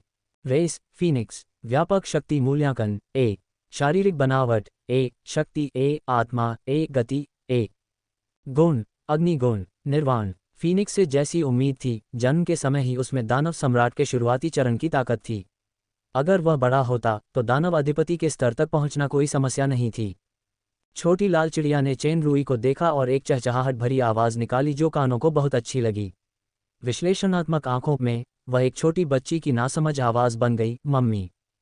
चेनरुई जानता था कि कई नवजात जानवर, खासकर पक्षी, पहली नज़र में ही उसे अपनी मां मान लेते हैं। उसने अपना सिर खुजलाया और सुधारा, मैं तुम्हारी मां नहीं हूं। मां, मैं तो बस, ओह, मैं तो पापा हूं। समझ गया, मां। उद्धरण चिन्ह अल्पविराम उद्धरण चिन्ह। ये नन्हा फीनिक्स चालाक, प्यारा और बहुत ही प्यारा था। चेनरुई इसे वापस दानव लोक में लाना चाहता था, लेकिन दुर्भाग्य से यह अंडे से निकल चुका था और अंतरिक्ष उपकरण में प्रवेश नहीं कर सका। उसने आह भरी, काश तुम अंडे के खोल में वापस जा पाते। अंडे का छिलका, समझ गया, मम्मी। छोटा फीनिक्स सचमुच अंडे के खोल की ओर चला गया। चेनरुई हैरान रह गया, क्या वह सचमुच अंडे के खोल में वापस जा सकता है? छोटे फीनिक्स ने जल्दी से अंडे का छिलका खा लिया। अध्याय 688 यूनिकॉर्न। कई दिनों की यात्रा के बाद शैतान का जाल जहाज अंततः एक धूप भरी सुबह में Z1 सागर के उत्तर में पहुंच गया। जेड फॉरेस्ट सागर मानव जगत का सबसे बड़ा वन क्षेत्र था, जिसका एक बड़ा क्षेत्र वास्तव में ब्लू ग्लोरी साम्राज्य के क्षेत्रफल का केवल भाग था। ब्लू ग्लोरी साम्राज्य के प्रभाव और स्वयं एल्फ जनजाति की प्रबल शक्ति के कारण जेड फॉरेस्ट सागर मानव जगत का एकमात्र एल्फ साम्राज्य बन गया था। जो भी मनुष्य यहाँ किसी एल्फ को पकड़ने की हिम्मत करता, उसे ब्लू ग्लोरी साम्राज्य और एल्फ जनजाति का शत्रु घोषित कर दिया जाता और साथ ही उसे कठोर दंड भी दिया जाता। ब्लू ग्लोरी साम्राज्य, जिसे जादुई साम्राज्य के रूप में जाना जाता है, दो पवित्र राज्यों में से एक था। इसमें सबसे उन्नत जादुई सभ्यता और मानव जादुई शक्ति थी। एल्फ जनजाति के समर्थन के अलावा इसमें इतनी शक्ति थी कि यह विशाल ड्रैगन द्वारा समर्थित ड्रैगन ब्राइट साम्राज्य को रोकने के लिए पर्याप्त थी। चेनरुई के कंधे पर एक छोटी सी लाल चिड़िया बैठी थी। उसके कच्चे पंखों को छोड़कर बाकी सब रोएदार था। वह बीच बीच में चहचहाती और चेनरुई के सिर पर उछलती कूदती रहती थी। जन्म के बाद छोटे फीनिक्स की ताकत दानव सम्राट के शुरुआती दौर जैसी थी, लेकिन उसमें सांस रोकने जैसी क्षमता दिख रही थी। ये सिर्फ छोटे दानव के स्तर को दर्शाता था। उसके रूप या ताकत से कोई फर्क नहीं पड़ता था। अब वह एक प्यारे पालतू पक्षी जैसा लग रहा था जो उस फीनिक्स से बिल्कुल मेल नहीं खाता था, जो कि एक प्रसिद्ध शक्तिशाली राक्षसी जानवर था। पापा, पापा। चेन रुई के इन दिनों के अथक सुधार के बाद नन्हे फीनिक्स ने आखिरकार मम्मी शब्द बदल दिया, लेकिन वह बहुत शरारती था। सोने के समय को छोड़कर वह हमेशा परेशान करता रहता था। चेन रुई ने नन्हे फीनिक्स को एक नाम दिया, डोडवो। यह मत कहिए कि यह लड़का बेस्वाद था। वह शुरू से ही आलसी बनना चाहता था और उसे बस लिटिल रेड बर्ड कहना चाहता था। एक घर में एक छोटा काला घोड़ा दुख और आक्रोश में हिनहिना रहा था। डोडवो चेन रुई के कंधे से उसके सिर पर कूदा, उसके बालों पर चोंच मारी, फिर उसके सिर से दूसरे कंधे पर कूद गया। पिताजी, मुझे भूख लगी है, मैं गुलेल का खेल खेलना चाहता हूँ। तथाकथित गुलेल खेल में एक अनुकूलित बड़ी गुलेल लेकर छोटे फीनिक्स पक्षी को गोली की तरह लक्ष्य पर मारना होता था। लक्ष्य अग्नि क्रिस्टल से बना सुअर का सिर होता था। नन्ही फीनिक्स अभी अभी अंडे से निकली थी और उड़ने में ज्यादा अच्छी नहीं थी। वह ज्यादातर ग्लाइड करती थी। इस खेल को उसके उबाऊ और बेईमान दत्तक पिता ने उड़ान बमबारी अभ्यास नाम दिया था। लोगों को ये जानकर हैरानी हुई कि सुश्री डोडवो को ये खेल बहुत पसंद था। इसे भोजन से पहले एक बार जरूर खेलना चाहिए। पूरी तरह खेलने के बाद ही वह सुअर के सिर के क्रिस्टल को भोजन के लिए मारती थी। इसलिए इस खेल को भूखा पक्षी भी कहा जाता था। सुश्री डोडवो की भूख बहुत ज्यादा थी। वह लगभग सब कुछ खा जाती थी। चेन रुई को पिता होने का कोई एहसास और अनुभव नहीं था। 3 नौ वाले वे शिशु आहार गोद ली हुई बेटी के मुंह में डाल दिए गए। मुख्य भोजन अग्नि तत्व क्रिस्टल के अलावा पूरक खाद्य पदार्थ भी थे, जैसे आकाशगंगा उद्यान द्वारा उत्पादित आभा फल, चेन परिवार द्वारा उत्पादित केक और मिठाइयाँ वगैरह। डोडो, अच्छा रहो, हम जल्द ही डॉक पर पहुंच जाएंगे। क्या हम अगली बार फिर खेल सकते हैं? पिताजी, अभी अभी। चेन रुई जानता था कि यह छोटी बच्ची कम से कम 2 घंटे तो खेलेगी ही। उसकी आंखें घूम गईं। चलती फिरती बमबारी खेलें, ये बहुत मुश्किल खेल है। हाँ, बेचारे अग्नि तत्व क्रिस्टल सुअर का सिर बेईमान दत्तक पिता ने ऊपर की ओर फेंका और किनारे की ओर उड़ गया। दत्तक पुत्री ने उत्साह से गुलेल से वार किया और कुशलता और सटीकता से सुअर के सिर पर चोंच मारी। जहाज आराम से उतर गया। चेन रुई भी दानव लोक में कुछ वनसागरों में गया था, लेकिन जब वह जेड वनसागर पहुंचा तो उसे एहसास हुआ कि जहां वह गया था वह सिर्फ खाड़ियां और नदियां थीं। यह असली समुद्र था, जंगल का समुद्र। वहां हरियाली थी और पत्ते गर्म धूप को प्रकाश की पट्टियों में तोड़ रहे थे।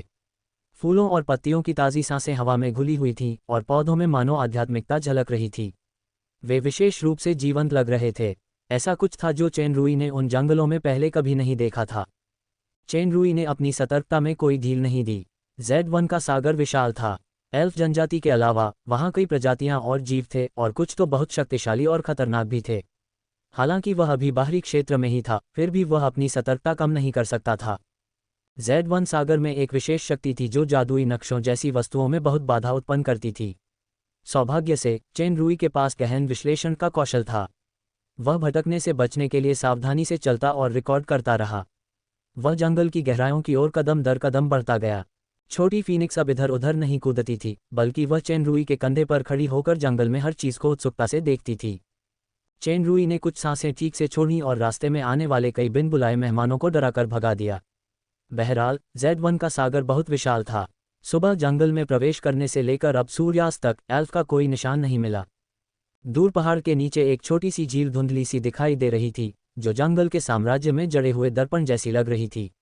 डोडवो ने छोटी झील देखी और पानी पीने के लिए जाने को कहा। खैर, चेन रुई अब बेमतलब घूम रहा था, इसलिए उसने छोटी फीनिक्स को गोद में उठाया और छोटी झील की ओर दौड़ पड़ा।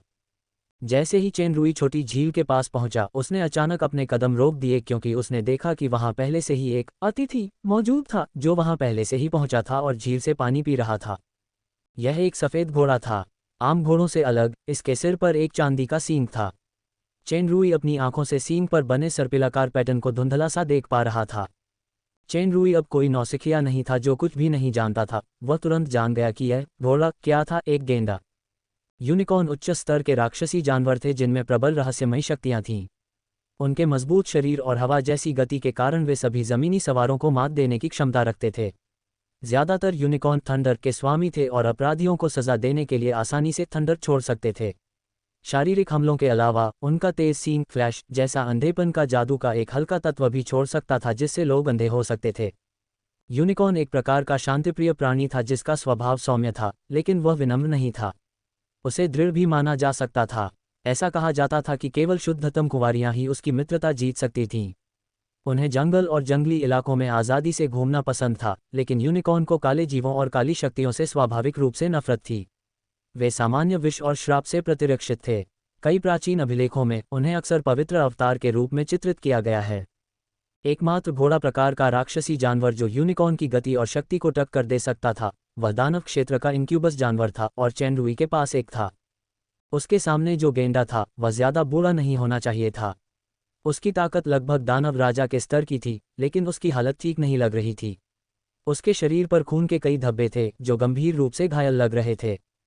किंवदंती के अनुसार गेंडा और योगिनी का रिश्ता बहुत गहरा है। ये गेंडा योगिनी का पता लगाने की कुंजी हो सकता है। चेनरुई ने अपना मन बदला और गेंडे से बात करने के लिए आगे बढ़ने ही वाला था कि सुश्री दत्तक पुत्री पहले ही बिना किसी गुलेल के बाहर निकल आई थी। ये वास्तव में एक बेईमान दत्तक पिता के उड़न प्रशिक्षण का परिणाम था। अगर यह ऐसे ही चलता रहा तो शायद ये फीनिक्स नहीं बनेगा, बल्कि एक भला पक्षी या मडस्कीपर में विकसित हो जाएगा। ये सोचकर चेनरुई अपने माथे से पसीना पोंछने से खुद को रोक नहीं पाया। सुश्री डोडुओ के इजेक्शन की वीरतापूर्ण मुद्रा काफी सुंदर थी। ये वास्तव में एक पेशेवर स्तर की क्रिया थी जिसका कठिनाई गुना के स्तर का था। दुर्भाग्य से इजेक्शन की जड़ता के बाद अविकसित छोटे पंख फड़फड़ाने लगे और तिरछे तिरछे उड़ने लगे, जो पिछले स्तर के बराबर नहीं था, लेकिन अंततः वह झील के पास पहुंच गई। छोटे फीनिक्स के प्रकट होते ही पास ही खड़े यूनिकॉर्न ने सतर्कता का भाव प्रकट किया। सुश्री डोडुओ ने उस बड़े लड़के को, जो उसके सापेक्ष था, तिरस्कार भरी नजरों से देखा। उसने 2 बार चहचहाहट के साथ प्रदर्शन किया और पानी पीना शुरू कर दिया। गेंडा डोडुओ को कुछ देर तक देखता रहा, फिर अपनी सतर्कता कम कर दी, लेकिन उसकी सतर्कता अभी भी बरकरार थी। उसे पानी के कुछ घूंट पीने के बाद नन्हे फीनिक्स पर एक नज़र डालनी थी। पिताजी, डोडुओ फल खाना चाहता है। छोटी फीनिक्स ने अपना सिर घुमाया और 2 बार चहचहाए। चेनरुई अपनी सांसें रोककर पीछे छिप गया। उसने छोटी फीनिक्स को अनदेखा कर दिया क्योंकि वह सोच रहा था कि एल्फ जनजाति को ढूंढने के लिए यूनिकॉर्न से सबसे उपयुक्त तरीके से कैसे बात की जाए। सुश्री डोडुओ ने बेकाबू होकर 2 बार और चहचहाया। ये देखकर कि डैडी ने अभी तक कोई प्रतिक्रिया नहीं दी है, वह सचमुच अपना रोएदार पेट ऊपर करके जमीन पर बैठ गई और उसके दोनों छोटे पंख फड़फड़ाते रहे। चेनरुई ये देखकर दंग रह गई कि अगर तुम मुझे यह नहीं दोगे तो मैं खुद को मार डालूंगी। छोटी बच्ची ने यह करतब कब सीखा? क्या हर बच्चा ये हुनर खुद सीखता है? हताश होकर दत्तक पिता के पास एक आभा फल फेंकने के अलावा कोई चारा नहीं बचा था। छोटी बच्ची ने बड़ी मुश्किल से फिर से आभा फल फेंका, गर्व से अपने छोटे से मुंह से आभा फल को पकड़ा और उसे जमीन के नीचे चोंच मार दी। नतीजा ये हुआ कि चेनरुई का निशान तुरंत उजागर हो गया। गेंडा चौंक गया, उसकी याल खड़ी हो गई और उसके सिर पर लगे सींग बिजली की चिंगारियां उगलने लगे। चेनरुई ने तुरंत विश्लेषणात्मक आंखों से दया का इजहार किया, लेकिन गेंडा बेहद आक्रामक लग रहा था और उसने उसकी दयालुता को बिल्कुल भी स्वीकार नहीं किया। इसके बजाय उसने एक लंबी हिनहिनाहट की। एक नीली बिजली चमकी जिसने चेनरुई को घेर लिया। इस स्तर की बिजली का स्वाभाविक रूप से चेनरुई पर कोई प्रभाव नहीं पड़ा। उसकी आकृति टिमटिमाती हुई तुरंत गेंडे के बगल में प्रकट हुई। उसका एक हाथ गेंडे की पीठ पर था। गेंडे को लगा कि हाथ में असीम शक्ति है। उसका पूरा शरीर हिलने डुलने में असमर्थ था। उसके माथे पर लगे सींग से अचानक एक तेज रोशनी निकली जिससे अंधा करने की प्रतिभा सक्रिय हो गई। चेनरुई को लगा कि यह अंधापन फ्लैश प्रकाश तत्व जादू से कहीं ज्यादा शक्तिशाली था। न सिर्फ उसकी आंखें बल्कि उसकी आत्मिक शक्ति भी काफी हद तक प्रभावित हुई थी। इसमें कोई शक नहीं कि यह एक अनोखी प्रतिभा थी। हालांकि इस जोर स्तर की आत्मिक शक्ति वाले उसके लिए ज्यादा से ज्यादा कैमरे के फ्लैश से उसकी आंखें चमकती थीं, वह प्रभावित था। आखिरी चाल नाकाम होने पर गेंडे ने एक उदास हिनहिनाहट की। अचानक उसे प्रतिद्वंद्वी के हाथ से एक ठंडी शक्ति का झोंका आता हुआ महसूस हुआ। ये शक्ति जीवंतता से भरपूर थी जिससे उसे सौहार्दपूर्ण और सहज महसूस हुआ। इतना ही नहीं, उसके शरीर पर लगी चोटें भी जल्दी ठीक होने लगीं। चेनरुई ने हल्के से अपना हाथ गेंडे की पीठ पर रखा। गेंडा पीछे हट गया और दूर चला गया, लेकिन उसने न तो हमला किया और न ही भागा। गेंडा एक तरह का राक्षसी जानवर था जिसकी बुद्धि बहुत तेज थी। वह जानता था कि इस इंसान में उसे आसानी से वश में करने की प्रबल शक्ति है, लेकिन उसने उसके जख्म भर दिए। अभी की गई दयालुता बनावटी नहीं होनी चाहिए। छोटी फीनिक्स चेनरुई के कंधों पर कूद पड़ी और गुस्से से यूनिकॉर्न पर चिल्लाने लगी। आसपास की हवा गर्म होने लगी। यूनिकॉर्न को खतरा महसूस हुआ और वह हैरानी से कुछ कदम पीछे हट गया। चेनरुई ने जल्दी से सुश्री दत्तक पुत्री को प्रसन्न किया और उसे मनाने के लिए 2 आभा फल निकाले। गेंडा ने डोडुओ को उस फल को चोंच मारते देखा जो शुद्ध प्राकृतिक शक्ति से भरपूर था, जिसकी उसे बड़े होने के लिए जरूरत थी। इस फल की शक्ति Z1 सागर के फलों से कई गुना ज्यादा थी। चौकस चेनरुई ने तुरंत एक फेंक दिया। सावधानीपूर्वक जांच करने के बाद गेंडा अंततः आभा फल खाने लगा। चेनरुई मन ही मन खुश हुआ जब उसने महसूस किया कि प्रतिद्वंद्वी की शत्रुता बहुत कम हो गई है। इस समय चेनरुई अचानक घूमा और एक वस्तु को पकड़ लिया जो उसकी ओर आई, एक तीर। अध्याय 689 शिकारी। चेनरुई के तीर कसने के तुरंत बाद दूसरा तीर फिर आया, उसके बाद तीसरा। तीनों ने उसके गले के महत्वपूर्ण बिंदु पर निशाना साधा। जब चेनरुई ने तीसरा तीर कस लिया तो एक बदलाव आया। उंगलियों के बीच का तीसरा तीर अचानक चूर्ण में बदल गया और गायब हो गया। उसी समय एक तेज चीख उसकी आंखों से टकराए। तीर सचमुच उसके सिर पर अविश्वसनीय रूप से प्रकट हुआ। हालांकि चेनरुई हैरान था, उसका हाथ धीमा नहीं था। उसने तुरंत अपनी बाईं आंख की ओर जा रहे एक तीर को पकड़ लिया, लेकिन तीर अचानक फट गया। उसी समय दो और तीर आए। एक तीर ने एक चाप बनाया, बांह को पार करते हुए सीधे हृदय को निशाना बनाया। दूसरा तीर अचानक तेज हो गया जब वह पास से गुजरा और उसने फिर से गले को निशाना बनाया। फटते हुए जादुई तीर ने चेनरुई को चोट नहीं पहुंचाई क्योंकि उसने तुरंत दो और तीर पकड़ लिए। इस दुनिया में धनुष बाण का हमला उतना आसान नहीं था जितना सोचा गया था, खासकर इस स्तर का तीर। बंदूक की नाल का सामना करने वाले व्यक्ति की तरह मैट्रिक्स में न्यू की तरह बच निकलना सौभाग्य की बात थी। जहां तक गोली पकड़ने की बात है तो ये लगभग असंभव था। बेशक चेनरुई के पास अब वो असंभव ताकत थी। उसने एक ही हाथ से सारे तीर पकड़े और उसने अपने पैर जरा भी नहीं हिलाए। चेनरुई ने प्रतिद्वंद्वी को निशाना लगाने का मौका ही नहीं दिया। उसका शरीर अचानक गायब हो गया। तीरंदाज को पता चल गया कि कुछ गड़बड़ है और वह पीछे हटने ही वाला था कि अचानक उसे एक चेतावनी का आभास हुआ। उसने पीछे मुड़कर अपना धनुष तानकर उस दुश्मन पर निशाना साधा जो उसके पीछे अचानक प्रकट हुआ था। यह एक महिला थी, लगभग 17-18 साल की, गहरे नीले रंग के बाल सिर के पीछे बंधे हुए। उसने एक साधारण और चुस्त चमड़े का कवच पहना हुआ था। उसका शरीर थोड़ा उभरा हुआ था, लेकिन वह थोड़ी ज्यादा पतली थी, लेकिन उसके चेहरे के नैन नक्श बहुत सुंदर थे। अफसोस की बात यह थी कि उसने अपनी बाईं आंख पर काली पट्टी बांध रखी थी। इतनी खूबसूरत महिला असल में एक आंख से अंधी थी। चेनरुई ने गौर किया कि उसके कान थोड़े नुकीले थे। इस समय विश्लेषणात्मक आंखें ने प्रासंगिक जानकारी के अलावा ये भी दिखाया: जाति अर्धयोगिनी उत्परिवर्तित, व्यापक शक्ति मूल्यांकन सी, शारीरिक बनावट सी, शक्ति सी, आत्मा सी, गति सी, जोड़, विश्लेषण वायु गुण सटीक प्रहार, उत्परिवर्तित प्रतिभा अज्ञात थी। चेनरुई ने शुरू में सोचा कि वह एक परी है, लेकिन अचानक पता चला कि वह एक अर्धपरी थी। ये दूसरी अर्धपरी थी जिसे उसने देखा था। पहली अर्धपरी पवित्र महिला मिरांडा की प्रशिक्षु थी। इस अर्ध-एल्फ लड़की की प्रतिक्रिया और तीरंदाजी का कौशल अद्भुत था, खासकर उसकी तीरंदाजी जो फॉलन एंजल साम्राज्य की फ्लाइंग क्लाउड लीजन कमांडर रोमांटी से भी बेहतर थी। चेनरुई ने तीर आसानी से इसलिए झेला क्योंकि दोनों पक्षों की ताकत का अंतर बहुत अलग था। अगर उसकी ताकत दानव अधिपति के स्तर की होती तो शायद चेनरुई घायल हो जाती।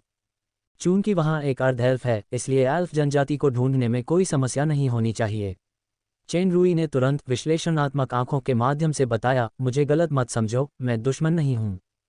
आत्मा की भाषा। अर्ध-एल्फ की आंखों में आश्चर्य का भाव क्षणिक था। वह तेजी से संभली और चिल्लाए, मानव, अपनी चालाकियां बंद करो। Z1 का समुद्र घृणित शिकारियों का स्वागत नहीं करता। शिकारी। चेनरुई अचंभित रह गया। तभी उसके पीछे एक गेंडा अपनी पीठ पर छोटे फीनिक्स के साथ प्रकट हुआ। जब यूनिकॉर्न ने एक आंख वाली अर्ध-एल्फ लड़की को देखा तो वह तुरंत दौड़कर लड़की के पास गया और चेनरुई को सावधानी से देखते हुए उसके साथ खड़ा हो गया। जाहिर है दोनों एक ही मोर्चे पर थे। सुश्री डोडुओ बिना कोई कमजोरी दिखाए उछलकर चेनरुई के कंधे पर बैठ गईं और लड़की को सावधानी से देखने लगीं। मिस, आपने गलत समझा। चेनरुई ने देखा कि सामने वाला व्यक्ति आम भाषा में बोल रहा था, इसलिए उसने विश्लेषणात्मक आंखों का इस्तेमाल नहीं किया। मैं शिकारी नहीं हूं। इसके विपरीत मैंने यूनिकॉर्न की चोट ठीक कर दी है। ये कहते हुए चेनरुई ने एक आभा फल निकाला और उसे अपनी हथेली पर रख लिया। गेंडा एक पल के लिए झिझका, फिर उसके पास आया। जैसे ही वह अपना मुंह खोलने ही वाला था, एक छोटी सी लाल आकृति बिजली की तरह बाहर निकली और गेंडे के पास पहुंचते ही आभा फल को छीन लिया। ये नन्हा फीनिक्स था। सुश्री डोडुओ, जो गेंडे के मुंह से खाना छीनने में कामयाब रही, ने अपने छोटे से नुकीले मुंह पर रखे आभा फल को चोंच से मारा। अजीब तरह से अपने छोटे पंख फड़फड़ाए, फिर वह अपने पिता के कंधे पर वापस उड़ गई। उसने आभा फल नीचे रखा और कुछ देर तक उसे तेजी से चोंच मारती रही, एक विजयी ध्वनि निकालती रही। चेनरुई ने अपना सिर हिलाया और एक और आभा फल निकाला। पिछली चूक के कारण गेंडा छोटे फीनिक्स द्वारा फिर से छीन लिए जाने के डर से तुरंत अपने मुंह में काट लिया और चबाने लगा। अर्धयोगिनी लड़की इस बार सचमुच हैरान रह गई। इस गेंडे का स्वभाव बहुत ही अडिग है, यहाँ तक कि योगिनी जनजाति के कई लोग भी इसके पास नहीं जा सकते। मुझे उम्मीद नहीं थी कि यह इस अजनबी के फल को आराम से खा जाएगा। ऐसा लगता है कि यह आदमी वास्तव में कोई शिकारी नहीं है। ये सोचते हुए अर्धयोगिनी लड़की के हाथ का धनुष धीरे धीरे नीचे उतर गया, लेकिन उसने अपनी सतर्कता फिर भी कम नहीं की। तुम कौन हो? तुमने गेंडे को कैसे? चेन रुई हल्के से मुस्कुराया और बोलने ही वाला था कि अचानक उसकी भौहें तन गईं। जल्द ही अर्धयोगिनी और गेंडा को भी असामान्यता का आभास हो गया, लेकिन सुश्री डोडो, जो अपनी तृप्ति के लिए खा पी रही थी, उदासीन भाव से अपने पिता के बालों पर लेट गई। जल्द ही जंगल में 6 लोग दिखाई दिए। जब गेंडे ने इन लोगों को देखा तो उसकी आंखों में अचानक एक क्रूर भाव उभर आया और उसके सींगों पर बिजली की चिंगारियां इकट्ठी होने लगीं। चेन रुई ने समझदारी से बात की। पता चला कि ये असली शिकारी हैं। गेंडे को लगी चोटें उन्हीं से संबंधित होनी चाहिए। ये 6 लोग सभी इंसान थे जो कवच पहने हुए थे और हथियार लिए हुए थे। जैसे ही उन्होंने गेंडा, चेन रुई और अन्य लोगों को देखा, उन्होंने तुरंत उन्हें घेर लिया। नेता एक भयंकर और क्रूर व्यक्ति था जिसकी व्यापक शक्ति बेजोड़ तक पहुंच गई थी। चरम अवस्था के गुरु की शक्ति, और वह संत में प्रवेश करने से केवल एक कदम दूर था। उसे पहले से ही मनुष्यों के बीच एक शक्तिशाली व्यक्ति माना जाना चाहिए। शेष लोगों में से 2 लोग बी स्तर पर पहुंच गए थे और 3C स्तर के थे। ऐसा लगता है कि इस टीम की ताकत वास्तव में बहुत उल्लेखनीय है।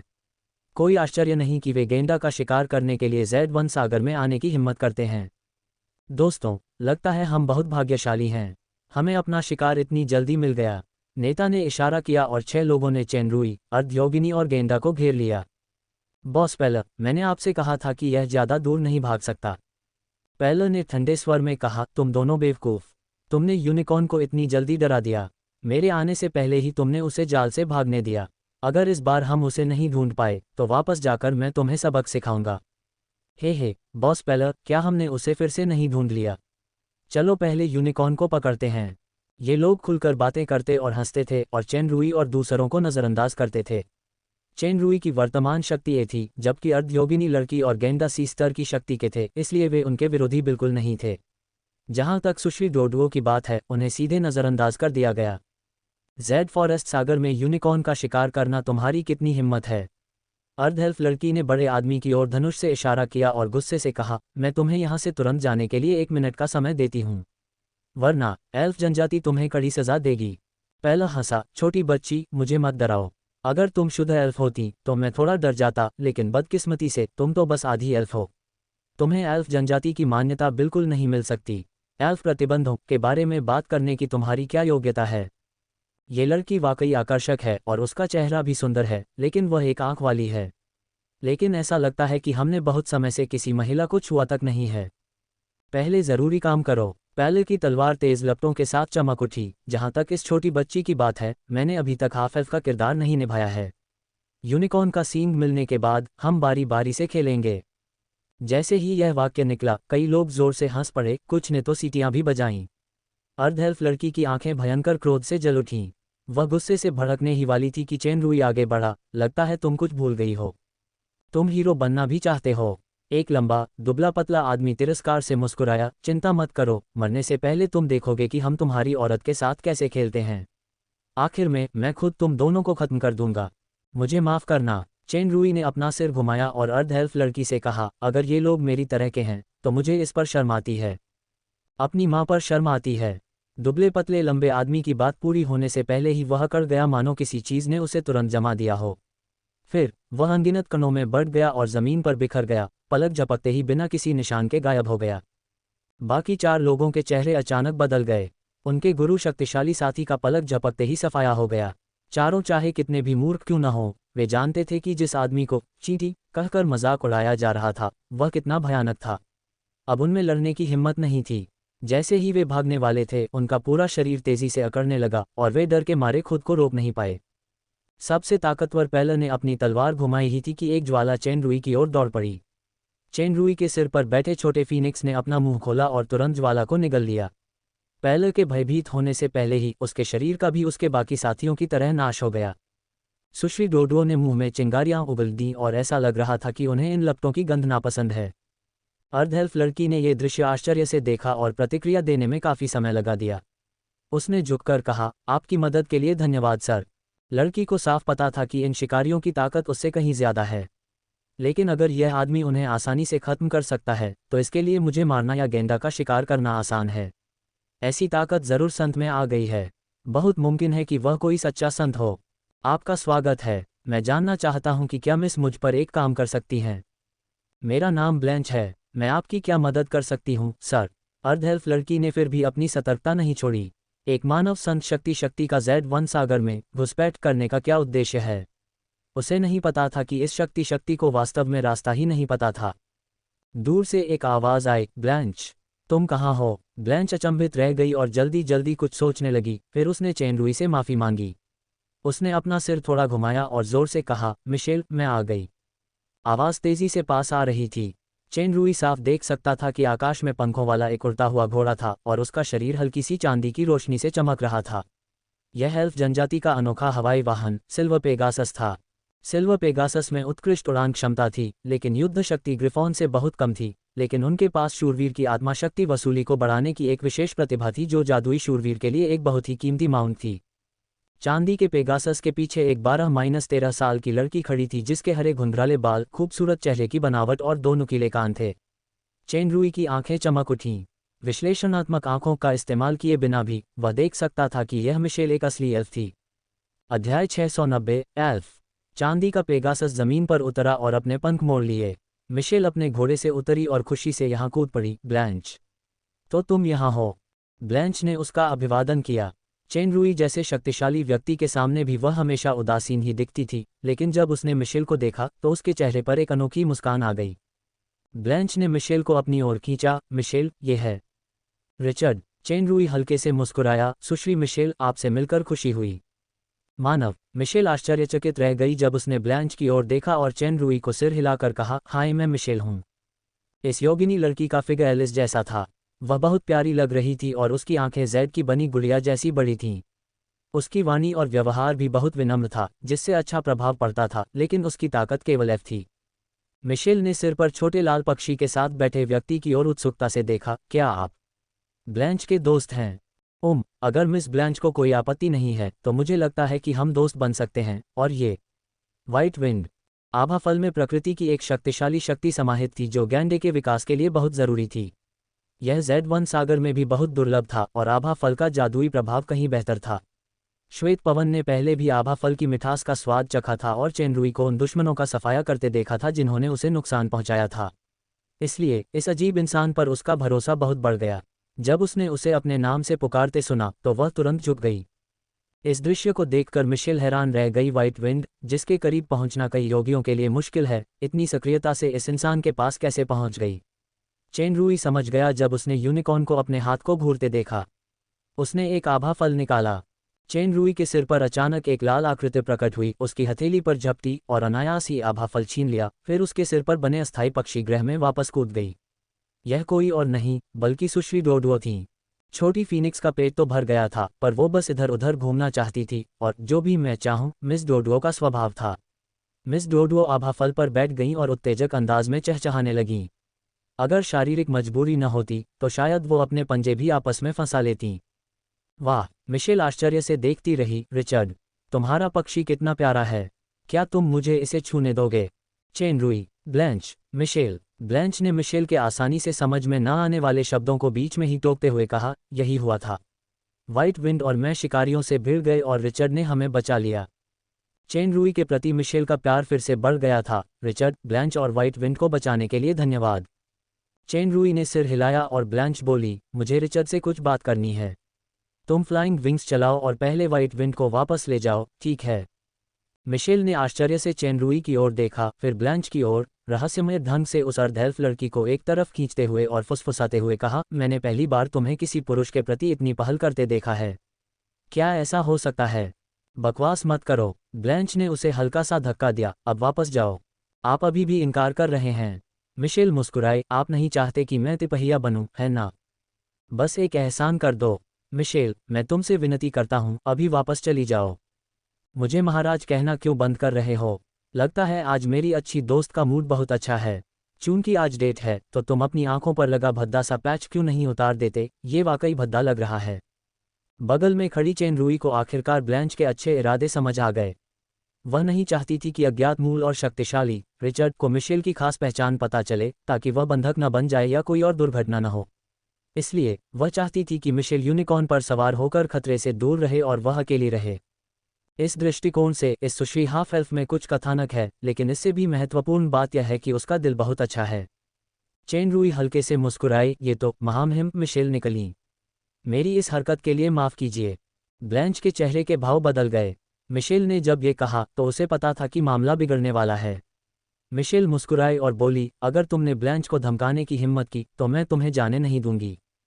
चेन रूई ने जल्दी से समझाया, देवियों, मुझे लगता है कि आप सबने गलत समझा है। मैं जेड फॉरेस्ट सागर में इसलिए आया हूं क्योंकि मैं एक ज़रूरी काम के लिए सर ग्रैंड मास्टर फिनोया से मिलना चाहता हूं। दुर्भाग्य से मैं पहली बार फॉरेस्ट सागर में आया हूं, इसलिए मैं रास्ता भटक गया हूं। देवियों, कृपया मुझे एल्फ जनजाति के स्थान पर ले चलो। तो तुम टीचर ढूंढ रही हो? मिशेल दंग रह गई क्योंकि उसने गलती से अपनी दूसरी पहचान बता दी। अर्ध एल्फ लड़की ने बेबसी से अपना सिर हिलाया। कृपया मेरा एक काम करें। हाँ, मिशेल ने सिर हिलाया, इसे ब्लैंच और वाइट विंड को बचाने के लिए शुक्रिया समझो, पर मुझे यकीन नहीं है कि टीचर तुम्हें देख पाएंगी या नहीं। देर हो रही है, चलो जल्दी करते हैं। विश्लेषणात्मक आंखों में आभा फल को चारा बनाकर वादा करने के बाद चेन रूई सफलतापूर्वक यूनिकॉर्न की सवारी करने में सफल रही। मिशेल और ब्लैंच एक साथ सिल्वर पेगासस पर बैठ गईं और दोनों सवार जंगल में आगे की ओर दौड़ पड़े। अंततः वे पानी जैसी विशेष जादू की परतों को पार करते हुए एल्फ जनजाति के निवास स्थान सिल्वर मून सेलेस्टियल कैपिटल पहुंच गए। रात का समय था। चांदनी में आकाशीय राजधानी अनगिनत शानदार रात के मोतियों जैसी लग रही थी। संगीत की धीमी ध्वनि सुनाई दे रही थी, जो लोगों को एक काव्यात्मक और मनोरम अनुभूति दे रही थी। प्रिय चंद्र देवी, महारानी मिशेल, आप आखिरकार वापस आ गईं। महारानी आज भोज में अनुपस्थित हैं। महारानी लिव बहुत नाराज लग रही हैं। महारानी को महल वापस चले जाना चाहिए। शहर के द्वार पर एक तीखी महिला की आवाज़ सुनाई दी। यह एक लंबी और खूबसूरत महिला एल्फ थी जिसके पीछे पहरेदारों की एक टीम थी। एल्फ जनजाति का आकार और रूप वाकई लाजवाब था। सुंदर पुरुषों और सुंदर महिलाओं की कोई कमी नहीं थी। इन रक्षकों की ताकत कम नहीं थी, खासकर लंबी महिला एल्फ नेता जो ए लेवल तक पहुंच चुकी थी। मैं आज कुछ कीमिया सामग्री इकट्ठा करने में शिक्षक की मदद करने के लिए वन सागर के उत्तरी भाग में गई थी। मिशेल ने मुंह बनाया और धीमी आवाज में बुदबुदाया, मैं उस तरह के उबाऊ भोज में शामिल नहीं होना चाहती। उत्तर, वह क्षेत्र हाल ही में सुरक्षित नहीं है। चेन रूई को देखते ही महिला एल्फ की आवाज़ गंभीर हो गई, ये एक इंसान है। ये कौन है? उसके पीछे खड़े पहरेदारों ने उन्हें घेर लिया। कल्पित बौनों को यह देखकर आश्चर्य हुआ कि वह मानव वास्तव में सबसे उपद्रवी गेंदा व्हाइट विंड की पीठ से कूद गया था। ना, इतना घबराओ मत। रिचर्ड ब्लैंच है, और मेरा दोस्त जो टीचर फिनोया से मिलने आया था। उसने शिकारियों को खत्म करने में हमारी मदद की थी। महाराज, शायद आपको पता न हो, लेकिन इंसान बहुत चालाक होते हैं। उनके बहकावे में मत आना। नाना ने ब्लैंच की तरफ देखा और उसकी नज़रें तेज होती गईं। अर्ध एल्फ, तुमने राजकुमारी को भ्रमित करके एक अनजान इंसान को सिल्वर मून सेलेस्टियल कैपिटल में लाने की हिम्मत की। पहरेदारों में से किसी ने फुसफुसाते हुए कहा, यह अर्ध एल्फ वास्तव में एक आदमी को वापस ले आया। यह आदमी वाकई बदसूरत है। इसमें कोई शक नहीं कि उसे लेंजिली जैसी कदरदानी विरासत में मिली है। जैसी माँ वैसी बेटी। नाना के नाम और उसके पीछे की फुसफुसाहट से ब्लैंच वाकई एल्फ जनजाति में भेदभाव का शिकार थी। अर्ध एल्फ लड़की का मुंह तो हिला, लेकिन उसने कोई स्पष्टीकरण नहीं दिया। उसका चेहरा पहले जैसा ही उदासीन था। नानी, बात ब्लैंच की नहीं है। मैं उसे वापस ले आए। मिशेल ने दुखी होकर कहा, क्या फिली भी कल कुछ इंसानों को वापस नहीं लाया था? माँ ने तो उनके मनोरंजन के लिए एक बोझ भी रखा था। वे बेशक अलग हैं। वे स्टारलाइट कॉलेज में रॉयल हाइनेस फिली के सहपाठी हैं। इस बार वे जंगल के समुद्र में प्रशिक्षण लेने आए हैं, और ब्लू ग्लोरी एम्पायर का भी। नाना ने चेन रूई को एक सतर्क नज़र से देखा और कुछ नहीं कहा। किसी भी हालत में अज्ञात मूल के इस इंसान को सिल्वर मून सेलेस्टियल कैपिटल में प्रवेश की अनुमति नहीं दी जानी चाहिए, जब तक कि वह अपना बाकी जीवन जेल में बिताने को तैयार न हो। ब्लैंच रास्ते में चांदी के पेगासस पर सवार होकर चल रही थी। मिशेल और चेन रूई, जिनके पास करने को कुछ नहीं था, खूब बातें कर रहे थे। जब उसने सुना कि नाना चेन रूई को निकालना या गिरफ्तार करना चाहती हैं, तो उसने दृढ़ता से सिर हिलाया और कहा, नहीं, यह मेरा दोस्त है। चेन रूई की धीमी आवाज़ गूंजी, महारानी मिशेल, आपके विश्वास और मित्रता के लिए बहुत बहुत धन्यवाद। आप जैसी सुंदर, शिष्ट और विनम्र एल्फ राजकुमारी को पाकर मैं गौरवान्वित हूँ। इसी तरह एक बहादुर, मजबूत और दयालु सुश्री हाफ एल्फ से मिलना भी सम्मान की बात है। उसकी आवाज़ का लहजा बदल गया और उसने गर्व से कहा, बस इतना ही है कि पर्वतीय हॉबिट के एक राजनयिक दूत के रूप में मैं सिल्वर मून सेलेस्टियल कैपिटल में मेरे साथ हो रहे व्यवहार के लिए खेद और आक्रोश व्यक्त करता हूँ। मैं तुरंत ब्लैक रॉक माउंटेन के थिक सॉइल कैसल लौटूंगा और हॉबिट राजा ओवगे को एल्फ जनजाति के रवैये से पूरी ईमानदारी से अवगत कराऊंगा। चेन रुई की हथेली धीरे धीरे खुली तो एक पत्ते के आकार का जादुई बिल्ला दिखाई दिया जिसमें से एक हल्की प्राकृतिक सांस निकल रही थी। चांदनी में उसमें से रत्न जैसी क्रिस्टल जैसी रोशनी झलक रही थी। पवित्र पत्ती हेरिल्ड्री, नाना कांप उठी और जोर से चिल्लाए। ये पवित्र पत्ती हेरिल्ड्री है जो योगिनी के सर्वोच्च सहयोगी का प्रतिनिधित्व करती है। ऐसा कहा जाता है कि यह केवल पहाड़ी हॉबिट और ब्लू ग्लोरी साम्राज्य के पास ही है ना? मिशेल ने चमकती आंखों से इस हेरिल्ड्री को देखते हुए फिर से राज खोला, क्या मैं इसे छू सकती हूँ? चेन रुई, नाना, पहरेदारों के महल में खबर देने के कुछ ही देर बाद शहर के द्वार पर दो कल्पित बौने प्रकट हुए, एक नर और एक मादा। नर कल्पित बौने का चेहरा ठंडा था और मादा कल्पित बौने सुंदर और शिष्ट थे। दोनों ने चांदी के किनारों वाले सफ़ेद वस्त्र पहने हुए थे। मिशेल, जो अभी भी चेन रुई के साथ बातचीत कर रही थी, ने तुरंत एक घबराहट का भाव दिखाया और जब उसने महिला एल्फ को देखा तो सलामी देने के लिए आगे बढ़ी। शिक्षक पैट्रिसी एल्डेचेरोपन। ऐसा लगता है कि मिशेल के एक से अधिक शिक्षक हैं और जाहिर है कि वह अपने शिक्षक के प्रति बहुत आदर रखती हैं। छोटी बच्ची, घबराओ मत, मैं तुम्हें सज़ा देने नहीं आई हूँ। पैट्रिसी ने अपने होंठ भींचे और मुस्कुराई। फिर उसने चेन रुई की ओर देखा। यह आश्चर्यजनक है कि पहाड़ी hobbit silver moon celestial capital में अपने प्रतिनिधि के रूप में एक इंसान को भेजेगा। मैं पैट्रिसी हूँ, एल्फ जनजाति की बुजुर्ग, और यह एल्डेचेरोपन है, पहाड़ी हॉबिट की दूत। सेलेस्टियल कैपिटल में आपका स्वागत है। इन दोनों कल्पित बौनों की शक्तियां दानव अधिपति स्तर की थीं। ऐसा लगता है कि कल्पित बौने का समुदाय अब भी मुझ दूत को बहुत महत्व देता है। चेन रुई ने थोड़ा झुककर कहा, रिचर्ड, दोनों पुरनियों को नमस्कार। आपको इतनी देर तक परेशान करने के लिए क्षमा चाहता हूँ। दरअसल रॉयल हाइनेस मिशेल और सुश्री ब्लैंच के मार्गदर्शन का शुक्रिया, वरना मैं अभी भी खूबसूरत जंगल के समुद्र में खोया हुआ होता। सर रिचर्ड, कृपया शहर जाकर आराम करें। कल सुबह महारानी लिव महल में सर से औपचारिक रूप से मिलेंगी। चेन रुई असल में सिर्फ ग्रैंड मास्टर फिनोया से मिलने आया था। उसे उम्मीद नहीं थी कि एक छोटा सा बैज इतनी बड़ी हलचल मचा सकता है। उसने सिर हिलाया और दोनों के पीछे शहर में चला गया। मिशेल भी पैट्रिसी के हाथों पकड़ा गया और महल में वापस आ गया। इस समय सुश्री डोडुओ ने अपनी धुंधली नींद भरी आंखें खोलीं और चहचहा उठीं। पिताजी, खाना खाना, डोडुओ पुडिंग खाना चाहता है। चेन रुई ने दोनों बुजुर्गों से शिष्टाचार का आदान प्रदान करते हुए सबकी अजीब निगाहों के सामने असहाय होकर एक पुडिंग निकाली। उसने सुश्री दत्तक पुत्री के आनंद के लिए पुडिंग अपने सिर पर रख ली। चेरोपान ने कुछ देर तक डोडुओ को देखा और एक उलझन भरी अभिव्यक्ति प्रकट की, वह पक्षी, ये रिचर्ड का पक्षी है। रॉयल हाइनेस मिशेल ने अपनी चमकती बड़ी आंखों से कहा, मैं सचमुच इसे छूना चाहती हूँ। एल्डेचेरोपन, छात्र रिचर्ड,